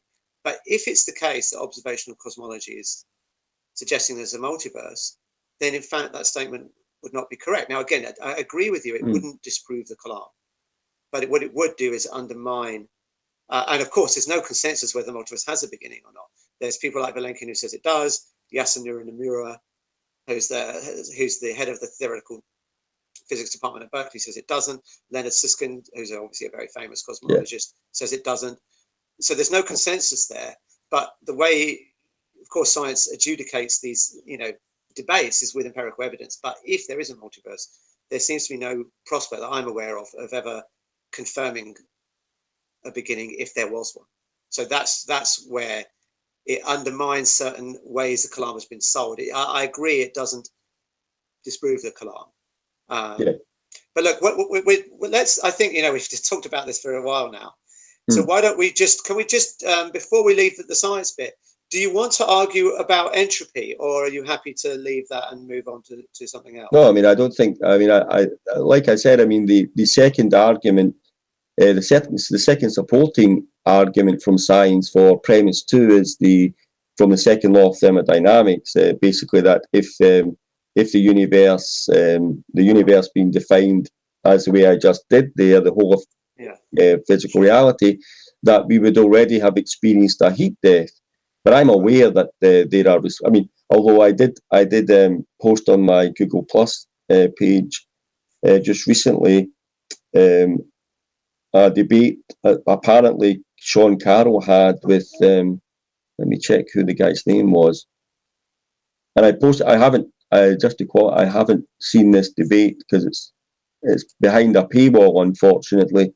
Okay. So I haven't validated whether or not Sean Carroll said this, nor the tone in which he said. He might have been being sarcastic, It could be. which I think so. But I think it was about from the second law of thermodynamics, and Sean Carroll is reported to have said that he's working on repealing the second law of thermodynamics. So I think Sean Carroll would be knowing. I think he'd be using that sarcastically. I was sure that's a joke. Yeah, and that's not how it's presented in this video. Where of course we haven't seen it, so we don't know. But they're taking the mickey out of Sean Carroll. I'll bet you a pint that's a joke. I don't think I'll find someone to take the other side. I think I would agree with that. Sean Carroll has a good sense of humour and he knows how to use biting sarcasm. But I think Sean Carroll addressed the second argument in his post-debate thoughts from with Craig. So I wouldn't be looking to push that through in any way. I think my view is that the scientific support for premise 2 of the Kalam, it's not. Science hasn't disconfirmed it. It hasn't confirmed it. So the second premise could not stand by itself just on the scientific evidence. You take the agnostic view, that's fine. But before again, we move on, I think it's worth explaining to the listeners, what the entropy argument is, and I'll just give a brief. Yeah. Do you want to explain that, or do you want me to do that? No, you're the scientifically the scientific expert on our panel. The argument for entropy is that the universe cannot be eternal into the past, because if it was, then we would be a maximum entropy point, because the entropy would build up and up and up over time, and then you're at maximum entropy. You've got no usable energy. That's the heat death of the universe, and therefore the universe cannot be eternal into the past. There are a number of reasons why I think that argument doesn't work, and the main, so I think the first one would be we don't know why the universe had a low entropy condition in the past, and depending on what you think is the reason why we had a low entropy condition in the past will depend on whether you think this is a valid argument. There are a number of proposals in the scientific literature as to why the entropy had a low entropy, why the universe had a low entropy state at the Big Bang, and most of them involve an eternal universe. In fact, when we interviewed Alan Guth, we asked him, your suggestion is that the solution to the entropy puzzle is an eternal universe, and also Roger Penrose's as well. And even though you both have very, very different mechanisms for it, you agree on that. And he said, yes, we do agree on that, but no further. So, for example, Penrose argues that the mechanics of the evolution of the universe forces at the Big Bang the entropy to be in a low state. I mean, he's famously quoted as saying and people use this in the fine-tuning argument. I mean, we're not here to talk about the fine-tuning argument, but people quote him as this as saying, the probability of the low entropy state is this astronomical number. I think it's something like 10 to the 10 to the 123 or something like that. So what Penrose's arguing is it couldn't have been put there by chance. It has to be put there by some mechanism. And the mechanism he proposes, for example, is that you have all the entropy in the universe and this bit is not controversial, is trapped in black holes. I mean, black holes are the most entropic objects in the universe. So the question is, what happens to the information in the black hole when they evaporate? And there's debate about this. Many people think the information is restored, is preserved. And that was a consensus view till 2012. And then there was a paper came out which showed that if the supposed solution to this problem of information in black holes was true, then there would be a firewall around the black hole. And that's very problematic. So now it's a very uncertain picture. If you go with Penrose's view that the black holes do swallow the information, then the previous, any time before the Big Bang, if those black holes evaporated, then the entropy, you have to recalculate how you define entropy. He says, and I'll give you the quote as much as I remember it, there's no violation of the second law, but you have to recalculate how you define entropy because the entropy is in the black hole. This is not a quote now. The entropy is in the black holes, they evaporate, and therefore the Big Bang is naturally a low entropy state. You lose what's called the gravitational degrees of freedom. And so there's a mechanism in an eternal universe to effectively say that the entropy of the previous state stays there. And therefore, when you have the transition from the pre-Big Bang universe to the post-Big Bang universe, the entropy doesn't come with it. And there are many other solutions. However, no one really knows what happens as you move, if there was a pre-Big Bang universe. If you move from a pre-Big Bang to a post-Big Bang, does the entropy just go through, or is it trapped in the previous universe? In loop quantum cosmology, they have a similar argument, although it's not based on black hole information loss. They think black hole information is preserved, but they still think the entropy is sort of trapped in the previous eon, as it were. So there's no, I think, consensus from thermodynamics that you can prove prove is the wrong word, sorry, that you can show strong evidence for a beginning using thermodynamics. Yeah. Oh, sorry. Like I say, I mean, I'm aware that there are responses to the... Sure. It's an ongoing controversy. And I think, again, it's one of the issues that's going to be debated. And like I said earlier, I think that's what I like about the Kalam is that I don't need to rely on philosophical argumentation. Kake's a philosopher, for example, and he's a theist, he's a philosopher, he's a Christian, he's an apologist, but the argument he's presenting is disconfirmable by something outside of himself, and it's disconfirmable by one of the most reliable ways that we have of knowing about our universe, and that's science. And I think that's good news for theists, because I don't want to be holding to an argument as evidence for God that doesn't pass muster. And it's good news for non-theists and atheists, because they can look forward to the day when science either confirms or disconfirms premise 2 of that argument. I mean, there's other premise 1, of course, is also controversial, but that's less controversial. I mean, I have no doubts that premise 1, an acausal universe just isn't a feasible option. I mean, you would need to be kind of, I know you suggested an acausal universe in your discussion with Unbelievable, but the arguments against an acausal universe are just so overwhelming and powerful that if the universe had a beginning, then it had a cause. For me, that's I mean, I've constructed 8 arguments in support of that. Before we go on to that, do you want to just talk about the philosophical arguments for a beginning, or not? No, not really, because I say, I mean, I think unless you're philosophically informed, and okay, there's 2 things I just want to say about the philosophical, how they interact with the scientific arguments, because I think this interaction hasn't been highlighted enough, because they're not actually completely independent of each other. So let's take the BGV theorem. If you're going to use the BGV theorem, you might think, okay, I can use that and it doesn't affect my philosophical argument. If that fails, this still stands. However, there are ways in which the BGV theorem actually interacts with a philosophical argument. And I think this hasn't been highlighted very much. I wrote something with a string cosmologist, Ali Naeri, as I said. Well, he's a cosmologist, but he's worked in string gas cosmology. And we highlighted something that in the BGV theorem, well, it might be helpful if I try and explain how the theorem works. In fact, actually, I have the Blackwell Companion to Natural Theology here, and I just want to read one little bit of it. If I can find it. Now, one sec. Oh, here we go. Okay, they explain the BGV theorem. Actually, we only have about half hour left, so so I'll try and be quick and not read out the whole explanation of the theorem. But the key point about the theorem is this. So looking back into the past, the observer, this is Craig talking out, this isn't him quoting Vilenkin.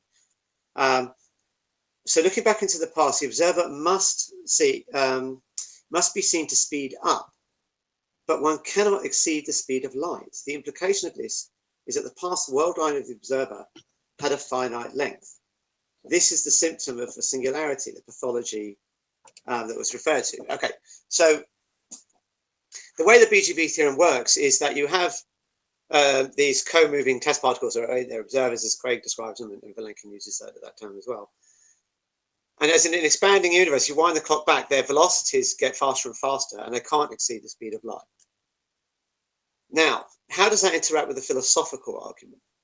Because, and the way that Craig says it, at least, I mean, maybe you can have other people come up with different versions of the philosophical argument, but the way that Craig asserts it is that the philosophical argument requires what's called an A theory of time. Yeah. So in order to get an A theory of time, you need to have, you have to square the A theory of time. Whatever philosophical argument you have to make it at least compatible with known physics. So how can you make, now this A theory, just to explain to the listeners. That's not, I mean, that's not correct. Well, you can correct me in a second, but let me just make the point and then feel free to correct me. In order to square the A theory of time, the difference between the A theory and the B theory is that the A theory is a bit like your intuition of time. You know, you only have the past, the future is yet to come, the past has already been. But in general relativity, the way it's normally understood is that there is no unique notion of now. Not everyone can agree on what is now. So in order to square the A theory with relativity, you introduce a particular version of relativity called the Neo-Lorentzian interpretation. But according to Craig, when does anyone remember? Do you remember when they had the faster than light neutrinos? Yeah, no. When that was, yeah. No, I don't. Okay, so a couple of years ago, it was thought that neutrinos were detected that travel faster than light, and everyone was very excited by this. And it turned out that it was just a miswiring in the receiver. But William Lane Craig posted an article called The Triumph of Lorentz. And he said, this proves the Lorentzian interpretation, because in the Lorentzian interpretation, you can go faster than the speed of light. And so this will support the Neo-Lorentzian interpretation. Now, the problem is that if you believe in this Neo-Lorentzian interpretation, you can't believe in the BGV theorem, as far as I can see, or there's a clear contradiction, because the BGV theorem works because you can't exceed the speed of light. But in order to get the A theory of time to work, you have to have a Neo-Lorentzian interpretation of relativity, and that implies you can go faster than the speed of light. So the philosophical and the scientific arguments are sort of interacting with each other. And go ahead. So the philosophical arguments for premise 2 of the Kalam Cosmological Argument are not the theory of time. The whole of Kalam arguments, at least 95% of Kalam arguments, are predicated on the assumption of any theory of time. But that assumption is unrelated to the philosophical arguments that are used in support of premise 2, which is what we were talking about the philosophical support for premise 2, the scientific support. So Craig never presents any, in his presentation of the argument, he never presents any arguments for an A theory of time. It's a background assumption. This argument rests on an A theory of time. So yeah, I mean, if he has published, I think, 2 books on that. So he's published a book on For the A Theory of Time and Objections Against It. He's also published Against a B Theory of Time and that there. I haven't read those because they're far too expensive to buy on that there. But an A Theory of Time. We have the Reasonable Faith website. So. Well, yeah, but unfortunately, it doesn't give you the detailed arguments that he presents in those books on there. But yeah, well, what I was objecting to is when you said that the whatever theory of time we have, it must match up with what was it? No, the philosophical arguments must match up with what we know of physics. Well, the whole point of the Kalam arguments is that the philosophical arguments, in fact, the argument itself, does not square with what's accepted by the vast majority of scientists, which is a B theory of time. And that's based on relativity, etc. So Craig departs from that. He doesn't accept that. He does go the neo-Lorentzian view. I was watching a lecture by him yesterday at a physics conference when he was presenting the general relativity and the theory of times. And that's one of the controversial aspects for the Kalam arguments, is that it runs on an A theory of time, which is not the scientific consensus view about how. So it conflicts with. It doesn't say it conflicts with, and it doesn't shy away from saying this argument is in conflict with what most physicists would be holding to. So, But do you not think that? I mean, I actually think that you could have a Kalam on the B theory, but it's the philosophical arguments that depend on the A theory. Because if you say that you can't have an infinity of past events because you wouldn't get to now, you wouldn't. Well, let's take the one which says that you can't form an infinity via successive addition. Now, if the B theory is true, it isn't formed by successive addition, right? It's just there. It's just sitting there. So there's no successive addition. So that's why I would say that at least that philosophical argument depends on an A theory. It doesn't mean the whole of the Kalam depends on the A theorem, but certainly that philosophical argument does depend on the A theorem. No, the whole of the argument rests. I mean, if you look at the Sean Carroll debate, there was a point in that debate where Craig had to bring out and said, and he actually brought out the distinction, the reason why he was talking about, what was it again, about the beginning of the universe is he wanted to get away from this idea that from a B theory, and he pointed out that the difference between philosophically here, although they weren't there to discuss that, is Sean Carroll is a B theorist and I'm an A theorist. That you just can't have although there've been an attempt by a guy called Andre Locke, who's a philosopher, to present a version of a Kalam that's not predicated on a B theory of time, but I don't think successfully. And Craig himself has said he just doesn't see how the argument at all can run on a B theory. So there is a conflict there. When I've reformulated the Kalam arguments, I've actually tried to bring out this underlying assumption about an A theory of time, and I've stated there needs to be very strong arguments given to prefer that theory because it's not the predominant view either in science or in philosophy. In your discussion with on Unbelievable, you actually referred to I think it was the Phil papers survey, although I mean the actual results of that survey, it's 16% for an A theory, 25% for a B theory, and the rest others.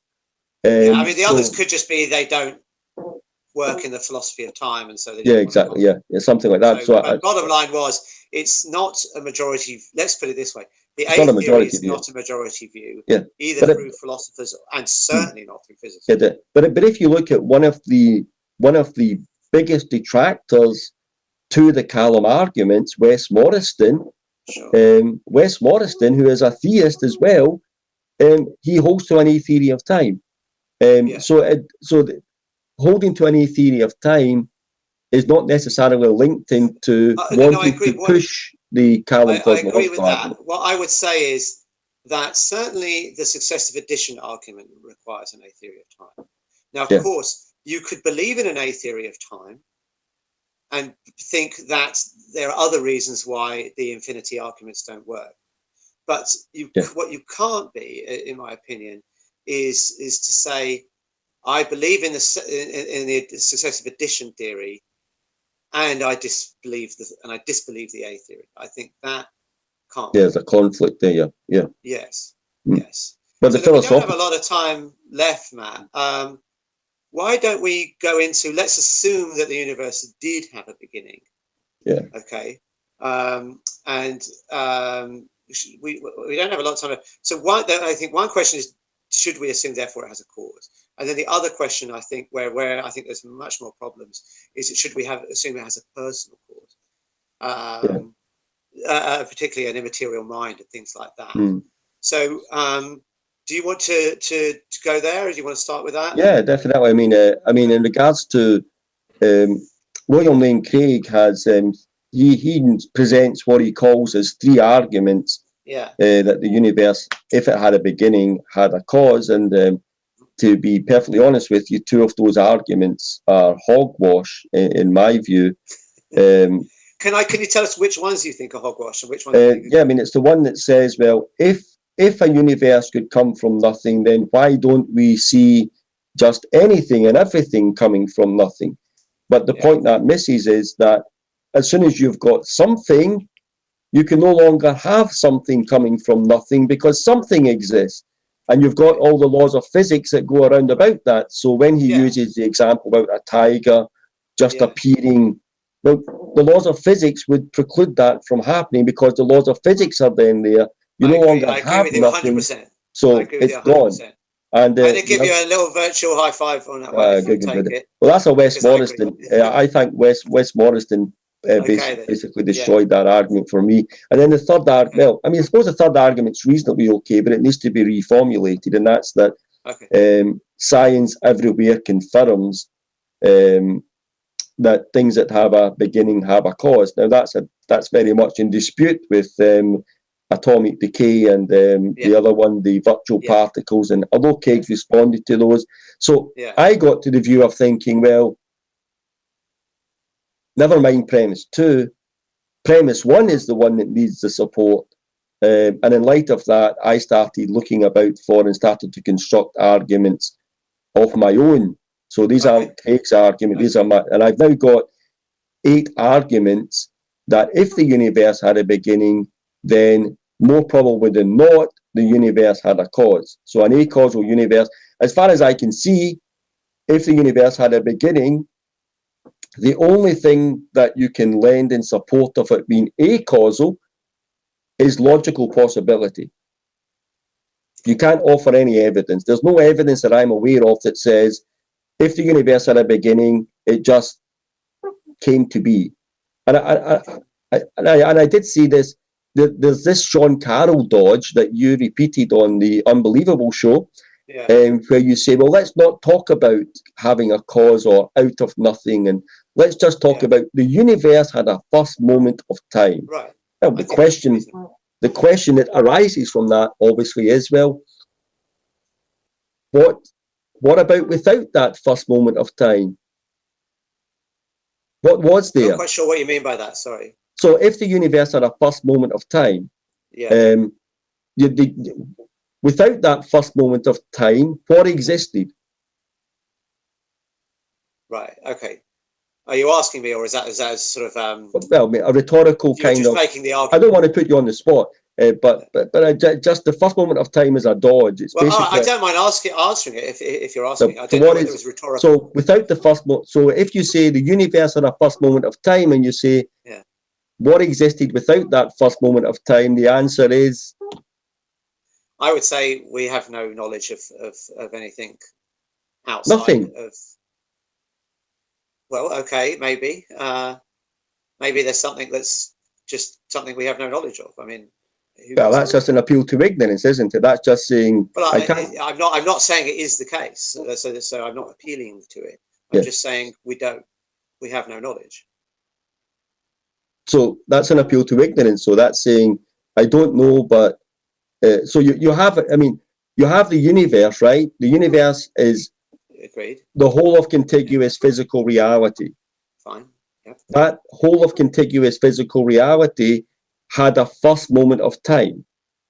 But without that first moment of time, you no longer have the whole of contiguous physical reality. You have no time, you have no space, you have no matter. What's left? Well, nothing that we know of. Nothing. I mean, scientifically speaking, the answer is nothing. Science is all about the universe. Okay. Science doesn't. Yeah, but that would be a philosophical question, though. Well, so I don't think it matters what science says. Once you get to outside of all of contiguous reality, you've now switched it from a scientific question to a philosophical question. Well, I don't think you can get outside of. I don't think you can get outside of the universe not existing. If there's no universe, without the universe, scientifically speaking, there is nothing, because that's what science studies. The universe. Scientifically speaking, sure. Yeah. But what I'm saying is, science is limited to what it can describe. So, yeah. I mean, there's nothing that. Right. I don't think we're being that different to each other, really. I mean, there's nothing that we know of, is all I would say. I would just. Yeah. So philosophically speaking, there are options there, obviously, like, but the options, even philosophically speaking, there's no physical options, because if there was physical options, that would be describable by science. Okay. So all you're left with is things like immaterial, non-physical things.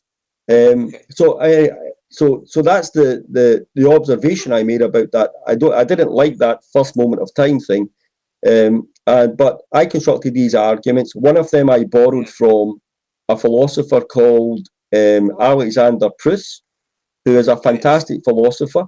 It's called the 5-minute hypothesis, and it basically, if I would just refer viewers and yourself to Google that. It refers to entropy, which would be a matter of interest for you, and that's basically one argument for if the universe had a beginning, then it had a cause. Other arguments is about let's say you could not separate a causal from an acausal universe, evidentially speaking. So there's no evidence that would decide it this way or that way. One of the arguments I have that you ought to go with the universe being causal, because that's the only option that could be scientifically interesting. If the universe is acausal, it just came into existence, popped into existence, there's no physical causation because physics doesn't exist, then the only option you have is a causal universe, which science can then try and discover, explain, explore, and describe to us. So even if there was no evidentiary basis for one over the other, you should go, if you're interested in science, you should go with a causal universe over an acausal universe. So I have 8 arguments there. They're all on my page there. And let me just make one point, because we're running out of time, so we should try and wind up. Get to some points here. Quick question before you guys carry on. Quick question. Ahead, Rob. Just how long do you guys have? I know you wanted to keep 9 it strictly minutes. to 2 hours. I don't mind if you go on. Matt, how long have you still got if you wanted to continue? I'm okay to. I can go on probably for another 20 minutes, but I'm out. Yeah, that's fine with me. It's quite. So let's say another 20 minutes, and then that's good. All right, go quite ahead, frankly, guys. I don't know who's going to watch a 6-hour video. You'll be surprised how many people are interested. Really? Go ahead, guys. Okay, fair enough. Okay, so my point about causality is the causality that we know of. Things happen before, right? So when I say A cause B, I presume that A happened before B. There's no justification for that assumption, though. There's nothing to prevent something simultaneously, cause and effect being simultaneous. How could a cause and effect be simultaneous? Are you talking about the ball in the Kantian example? Well, there's in philosophy. I don't think it's a controversial hypothesis in philosophy that cause and effect can be simultaneous. So you're not talking about giving examples of that in the physical world, because in the physical world, then what you say holds true. But that's talking about science, what's possible scientifically. What we're talking about is conceptually, what would be conceptually contradictory about causality on occasion working in a simultaneous fashion or coincidentally, rather than as we experience okay, so it what with you're the saying physical is, universe. philosophically, it's okay. So let me just see if I understand your position. You're saying you agree that in the physical world as we observe it, causes precede effects. But what you're saying is it's metaphysically possible for causes to be at the same time as their effects. Is that what you're saying? Okay. Yeah. All right. So okay, that's a reasonable point. That's fair. But what I would say to that is, then you're talking about a cause that we don't have. Well, let's put it this way: it's different to how the Kalam is normally sold. No. Normally sold is, and that's fair because you don't necessarily have to go with how it's normally sold. But I just want to make this point to the viewer that the way it's normally sold to us, the causality argument is, look at everything that you see around you. You always see causes. Okay, so therefore the universe must have had a cause because that's what we experience. And I'm not saying you're making that argument, but if you're appealing to a simultaneous cause, then that isn't a cause that we experience in the everyday world. So what the general point then I would make is, whatever you think about causality and the origin of the universe, it does seem to be something different to what we experience in the world. And therefore, so let's presume you took a view that causality breaks down at the origin of the universe, that there isn't a cause. Or let's presume that you take the view that there's simultaneous causality. Or let's presume, some other view. Whatever you're doing, you have to assume that it's different to what your normal experience of the world is. And therefore, you shouldn't, then at least we can agree. I mean, it's nice to find some common ground, I think, that we are appealing to things that we don't experience in our day-to-day lives, shall we say. But the important point there is, we would have no expectation that the first moment of the universe would be in line with everything that happens when the universe is here. Right, so agreed. we would have the expectation, if the universe came into existence, that would be what's called a sui generis moment. It would be a unique event, right? Dissimilar to whatever happened after that. So that's why there's no real argument against that just because it's unique. I totally agree with you. So therefore, I wouldn't rule out simultaneous causation, but what I would say is that it's at least a controversial assumption. I don't think in philosophy it is. Well, I think all causation's controversial. I mean, there's a limitative school in philosophy that says there is no causation, that there's only patterns. I mean, that was what Russell. Well, yeah, knows. David Hume. Yeah. Right. So I don't think there is any consensus about the nature of causality in philosophy, and I don't think there's any consensus about the nature of causality in physics either. I mean, Vilenkin says you can have breakdown of causality in the quantum world. Craig rightly points out that there are opposing views to that. The pilot wave theory can be causal. So I think there's no consensus either in philosophy or in physics about the nature of causality. You can certainly make an argument, and I'm sure you do. But you can't appeal to, I think, a consensus about the nature of No. I wouldn't be appealing to a consensus. Okay, I'd just be saying that when you get to this, that if you're going to propose an acausal universe over a causal universe, you need to have an argument for that that's going to be capable of standing up to scrutiny. And I don't think that argument you produced about the everything we know about it's produces B type thing. That wouldn't apply at the first moment of the universe because it's the first moment of the universe. So that wouldn't be a good objection. I agree with you. The point that I was trying to make with that argument is that you can't use your experience of causality to infer what happened at the beginning. Correct. That doesn't mean that simultaneous causality is ruled out. What it means is you can't use that argument. Yeah, it's not that I'm ruling out simultaneous causation. Yeah. It's that I'm saying you can't use that to infer. Yeah, we agree on that. So I think that, as far as I'm aware, the only argument for an acausal universe that can stand up to scrutiny is it's logically possible. So it's logical. There's no contradiction in saying the universe had a beginning without a cause. That doesn't involve any logical contradiction, but that's all it's got going for it. If that's all it's got going for it, and I've got 8 arguments for a causal universe over an acausal universe, then my arguments are more powerful than the logical possibility. Well, I think it has a bit more going for it than that. I think it has a bit more going for the logical possibility because it's at least a respectable view, the Vilenkin view, that causality breaks down in quantum mechanics. And if that's true, and I'm not saying, but there is no quantum mechanics at the beginning of the universe. There is no quantum mechanics there. Okay. Well, that's debatable. I mean, Vilenkin takes the view, and I'm not saying he's right, but Vilenkin takes the view that the laws of physics, and I think Alan Guth takes this view as well, not in the sense of the same model, but that the laws of physics can have some Platonic existence, even with no universe there, that the laws of physics can take on some Platonic. Now, that's the most right. I mean, that's the most ridiculous. That's the most ridiculous suggestion I've heard in a long while from people who are presenting themselves as serious scientists. That's a philosophical assertion. It is a philosophical assertion. So they don't have any authority. Just as no, they don't. They don't. I'm not saying they're right, and you should believe them. Yeah, I don't think the universe. I just out of hand necessarily had a beginning. So to me, I don't believe any of this. I dismiss that.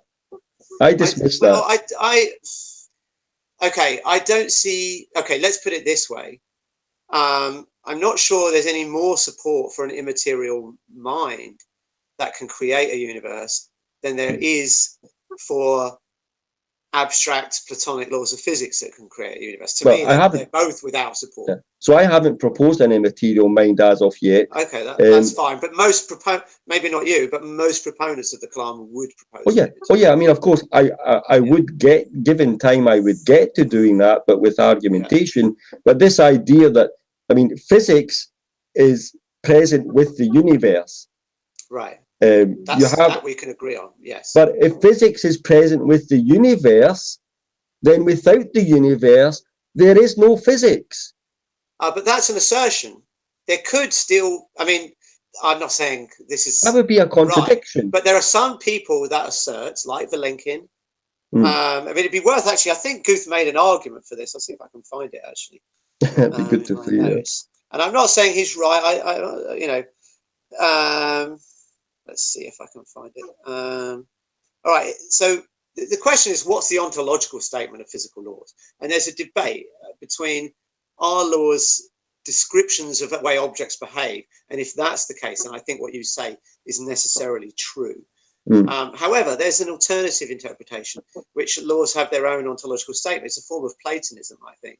For those that aren't familiar, the Platonic view is that mathematical numbers have their own existence outside of the universe, and there's many mathematicians that believe that. Yeah, definitely. But it's controversial, let's say. So the question can be reflected with physical laws, and this is what Guth says. I'll give you a quote, and I'm not saying he's right, but it's an interesting view. He says, if you bang 2 electrons together with enough energy, you produce protons. Now, if there are no independent laws, then all the properties of protons must somehow be known by the electron. By extension, every elementary particle must carry around enough information to produce the entire universe, and I find that difficult to believe. And he goes on to say, if laws are just properties of objects, how can those laws continue to operate when the object is not really there? So now I'm not saying he's right. All I'm saying is I can't dismiss it straight out of hand. And I don't think it's any less plausible than what's generally proposed as the solution to the Kalam by theists, but wait a minute. as an immaterial mind. Yeah, but wait a minute. So let's say the laws of physics exist ontologically. Yeah. Or platonically, should I say? Yeah, let's say the laws of physics exist platonically. If the laws exist, that which the laws produce exists. You can't have the laws existing without the effect. If all the laws, well, unless they're probabilistic laws, and the argument would be they are probabilistic laws. So you have probabilistic platonic laws existing without any physical universe. Yeah, I don't buy into this. I'm not suggesting this is right, but I don't think it's any less reasonable than a mind that exists without a universe, because everything we know about minds is that they exist, they need energy to sustain them, so I'm not saying what Guth and Vilenkin are proposing is correct. I just don't see it's any less reasonable than an immaterial mind. Yeah. I wouldn't. I mean, platonically existing probabilistic laws of physics without any physical expression of that. So let's say the law of gravity existed platonically. Right. What is this law of gravity doing? No idea. I don't think this model is true. So I can't answer that question. The other thing is that philosophically speaking, when you look at Platonism, because Roger Penrose is a Platonist. He is with respect to numbers. I don't know if he's a Platonist with respect to numbers, I mean, he thinks the universe is eternal. So so he wouldn't care about this debate. I mean, you could ask him hypothetically. In fact, I should be seeing him soon again, actually. So I might, maybe if I get a chance, I'll ask him. But I think... So what we are doing is right now we are talking about we are granting arguendo. If the universe had a beginning, must it have a cause? But Platonic, normally speaking, in a Platonic realm, Platonic things like numbers, etc., they don't have any causal properties. They can't cause anything. Don't, but laws of physics potentially do. I mean, again, that's a question of interpretation of how you see laws. Yeah, but then so let's say you had these Platonic laws of physics. Yeah. And there's a first moment of time in the universe, which I'm guessing you would place 13.7, what is it, 13.8 now. But no, you wouldn't necessarily place it there. I mean, if Vilenkin is right and Guth is right, that our Big Bang is just one of many Big Bangs. So if Vilenkin is right, there's some, ultimate origins of the multiverse. You could place it there, but let's presume there's no multiverse just for simplicity. Yes, you would place it 13.8 billion years ago. Okay, so 13.18 billion years ago, for the sake of argument, the universe is caused to exist, and what causes it to exist is these pre-existing Platonic laws of physics. But why 13.8 billion years ago? What happened 13.8 billion years ago that made these eternally existing Platonic physical laws produce the universe that couldn't have happened 25 billion years ago? Well, what number would you be okay with? Well, no number. I don't think it makes sense. I don't think it coheres. Well, okay, so suppose this model were true, and again, I'm not a proponent of this idea. I just, as I say, whatever criticism you have of it, I think you can throw at the immaterial mind as well. So I don't see that this model would predict that we should be in some other time after the Big Bang. I mean, this model would predict that there is a Big Bang, and observers, of course, have to exist at a time when they can exist. We couldn't exist 10 Google years from now because there wouldn't be any stars. There would only be black holes. So we could only exist in what's called the stellar era. Yeah. So of course, we have to exist at some time like that. We couldn't exist 1 second after the Big Bang because the temperature's too hot, and we couldn't exist even 10 million years after the Big Bang. I wouldn't have thought. But we could have existed. But we could have existed 25 billion years ago if the laws of physics that platonically exist. There's some starting point in this scheme. But why? That's what I'm asking. It doesn't matter where the starting point is. I don't Well, see that matters. It does, because if you have something that is causally effective, so if you have water freezes to ice at a certain temperature. That's so as soon as you get to that temperature, you have. I should correct you there. It's not water freezes to ice. Ice is water. The other way around it. Yeah, okay. Liquid water freezes to ice when it gets to a certain temperature, and that's because all the conditions, the physical conditions for that to happen, are present. Yes. So if you have these, pre-existing Platonic laws of physics, and they are sufficient to produce an effect, the effect would exist at all times that the sufficient conditions exist. But there aren't any times, are there? So that's the whole point. So the laws of physics not only exist platonically, but they exist timelessly. Yeah, I mean that's what it means to exist. But if they exist timelessly, you couldn't exist platonically and in time. By definition, if you exist platonically, you exist timelessly. But if they exist timelessly, they exist changelessly. If something is timeless, it's also changeless. I don't necessarily agree with that. It depends on how you define time. I mean, time is a measurement of change. Not just change, though, but it's also correlated change or entropic change. I mean, there's different ways to define time. So well, that's one of the ways to define it. Okay, but if you have, let's put it this way: if you have a bunch of particles in a box, okay, they're in complete thermal equilibrium. Yeah, they're moving around. Okay. And time is present. But there's no way to build a clock because you're at maximal entropy. So therefore, you could have change, but no time, or no time in the sense of the way we think of it normally in physics. So in fact, one of the Yasunori Nimura was a physicist I interviewed, and you can watch this in our Eternal Inflation film. And he defines time, and it's as I say, there are different definitions as correlation between events, because if there's no correlation between any events, if every event is like just random to each other, then there's no sense of a clock or time. Time is not just it's some sort of regular event has to happen in order to say time is ticking. Right? But there is no clock. Right. But there are no events. You could have change without time, is all I'm saying. But there are no events in this Platonic realm you're proposing, or Guth is proposing. Yeah. There are no events. There is no. Correct. Yeah. Correct. So if there's no events, wouldn't that also be true for an immaterial mind? He's unchanging in this Platonic realm, or whatever you want to call it. This realm of existence where there's no universe, but there are something else, whether it's laws of physics or immaterial minds. The same problem seems to be there. No. Right? Because one of the things about one of the ways that the Kalam can run is basically that when you're speaking about time having a beginning, you're talking about chronological time, you're talking about measurable time, but there's also the postulation about the absolute time, or God time, or real time. So let's say so you can have a meta time, and from that meta time, chronological time of our universe comes into being. Okay, but then you're postulating a time that we have no knowledge of, and that's fine.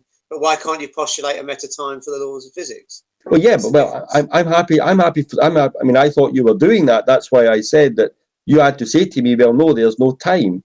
I was going on the assumption that you. Well, unless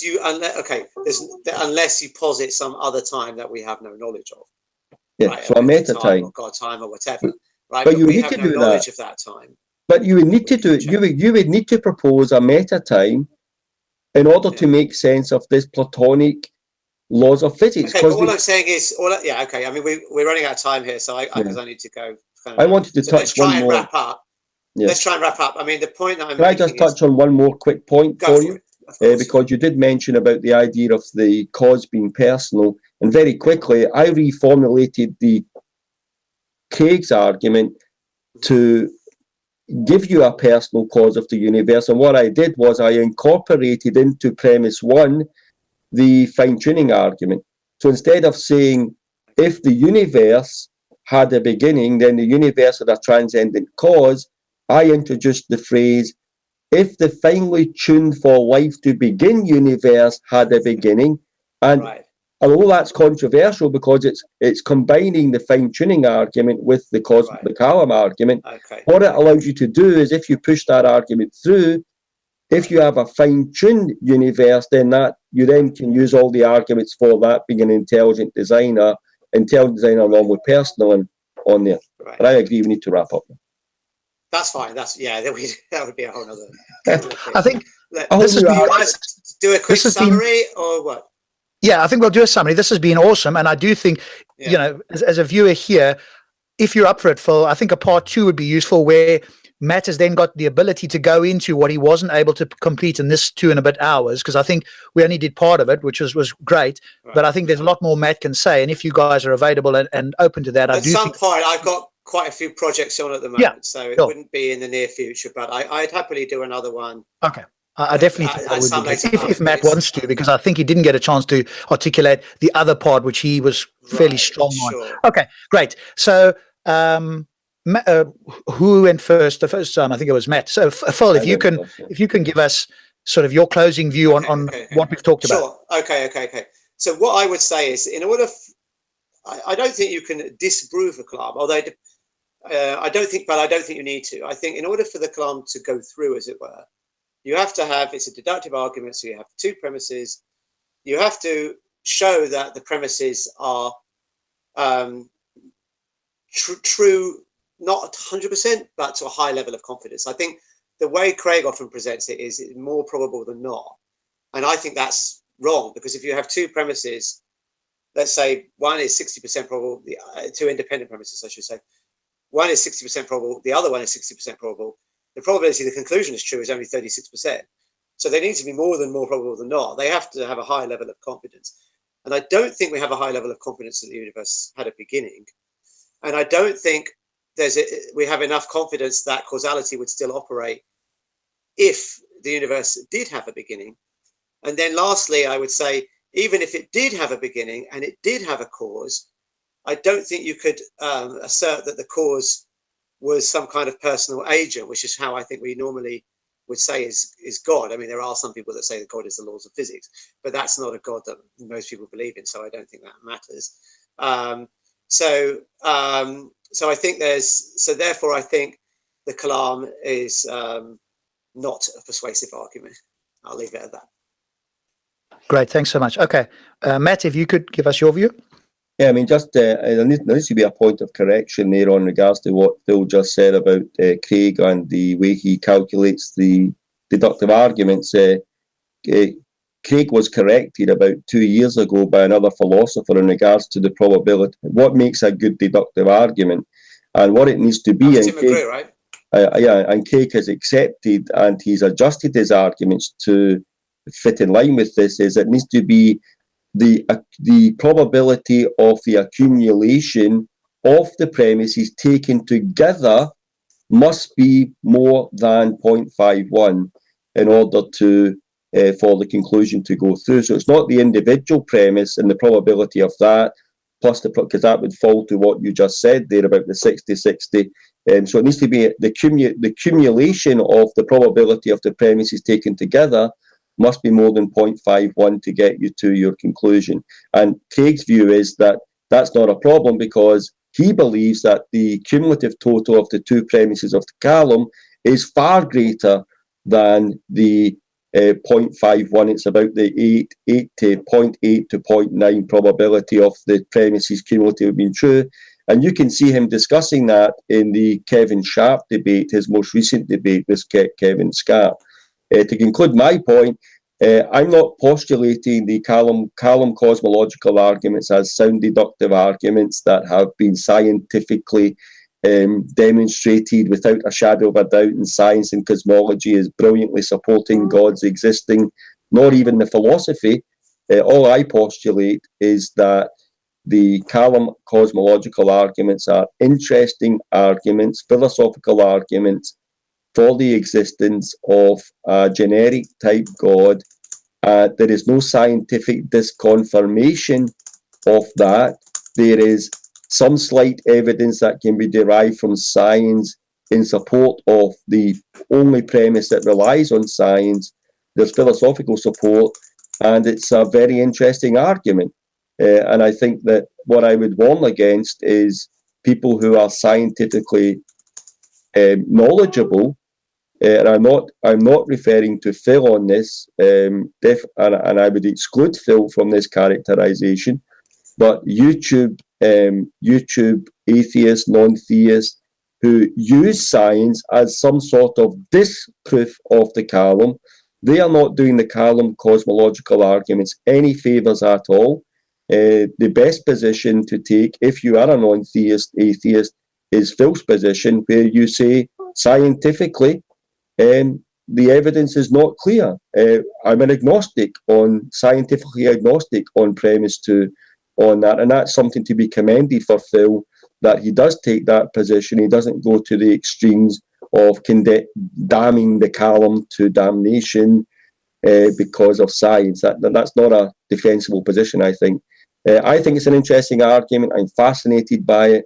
I hope science comes to find support for it, and I then can come back, and Phil needs to buy me at least 3 or 4 beers in Glasgow, because God exists. That would be very interesting.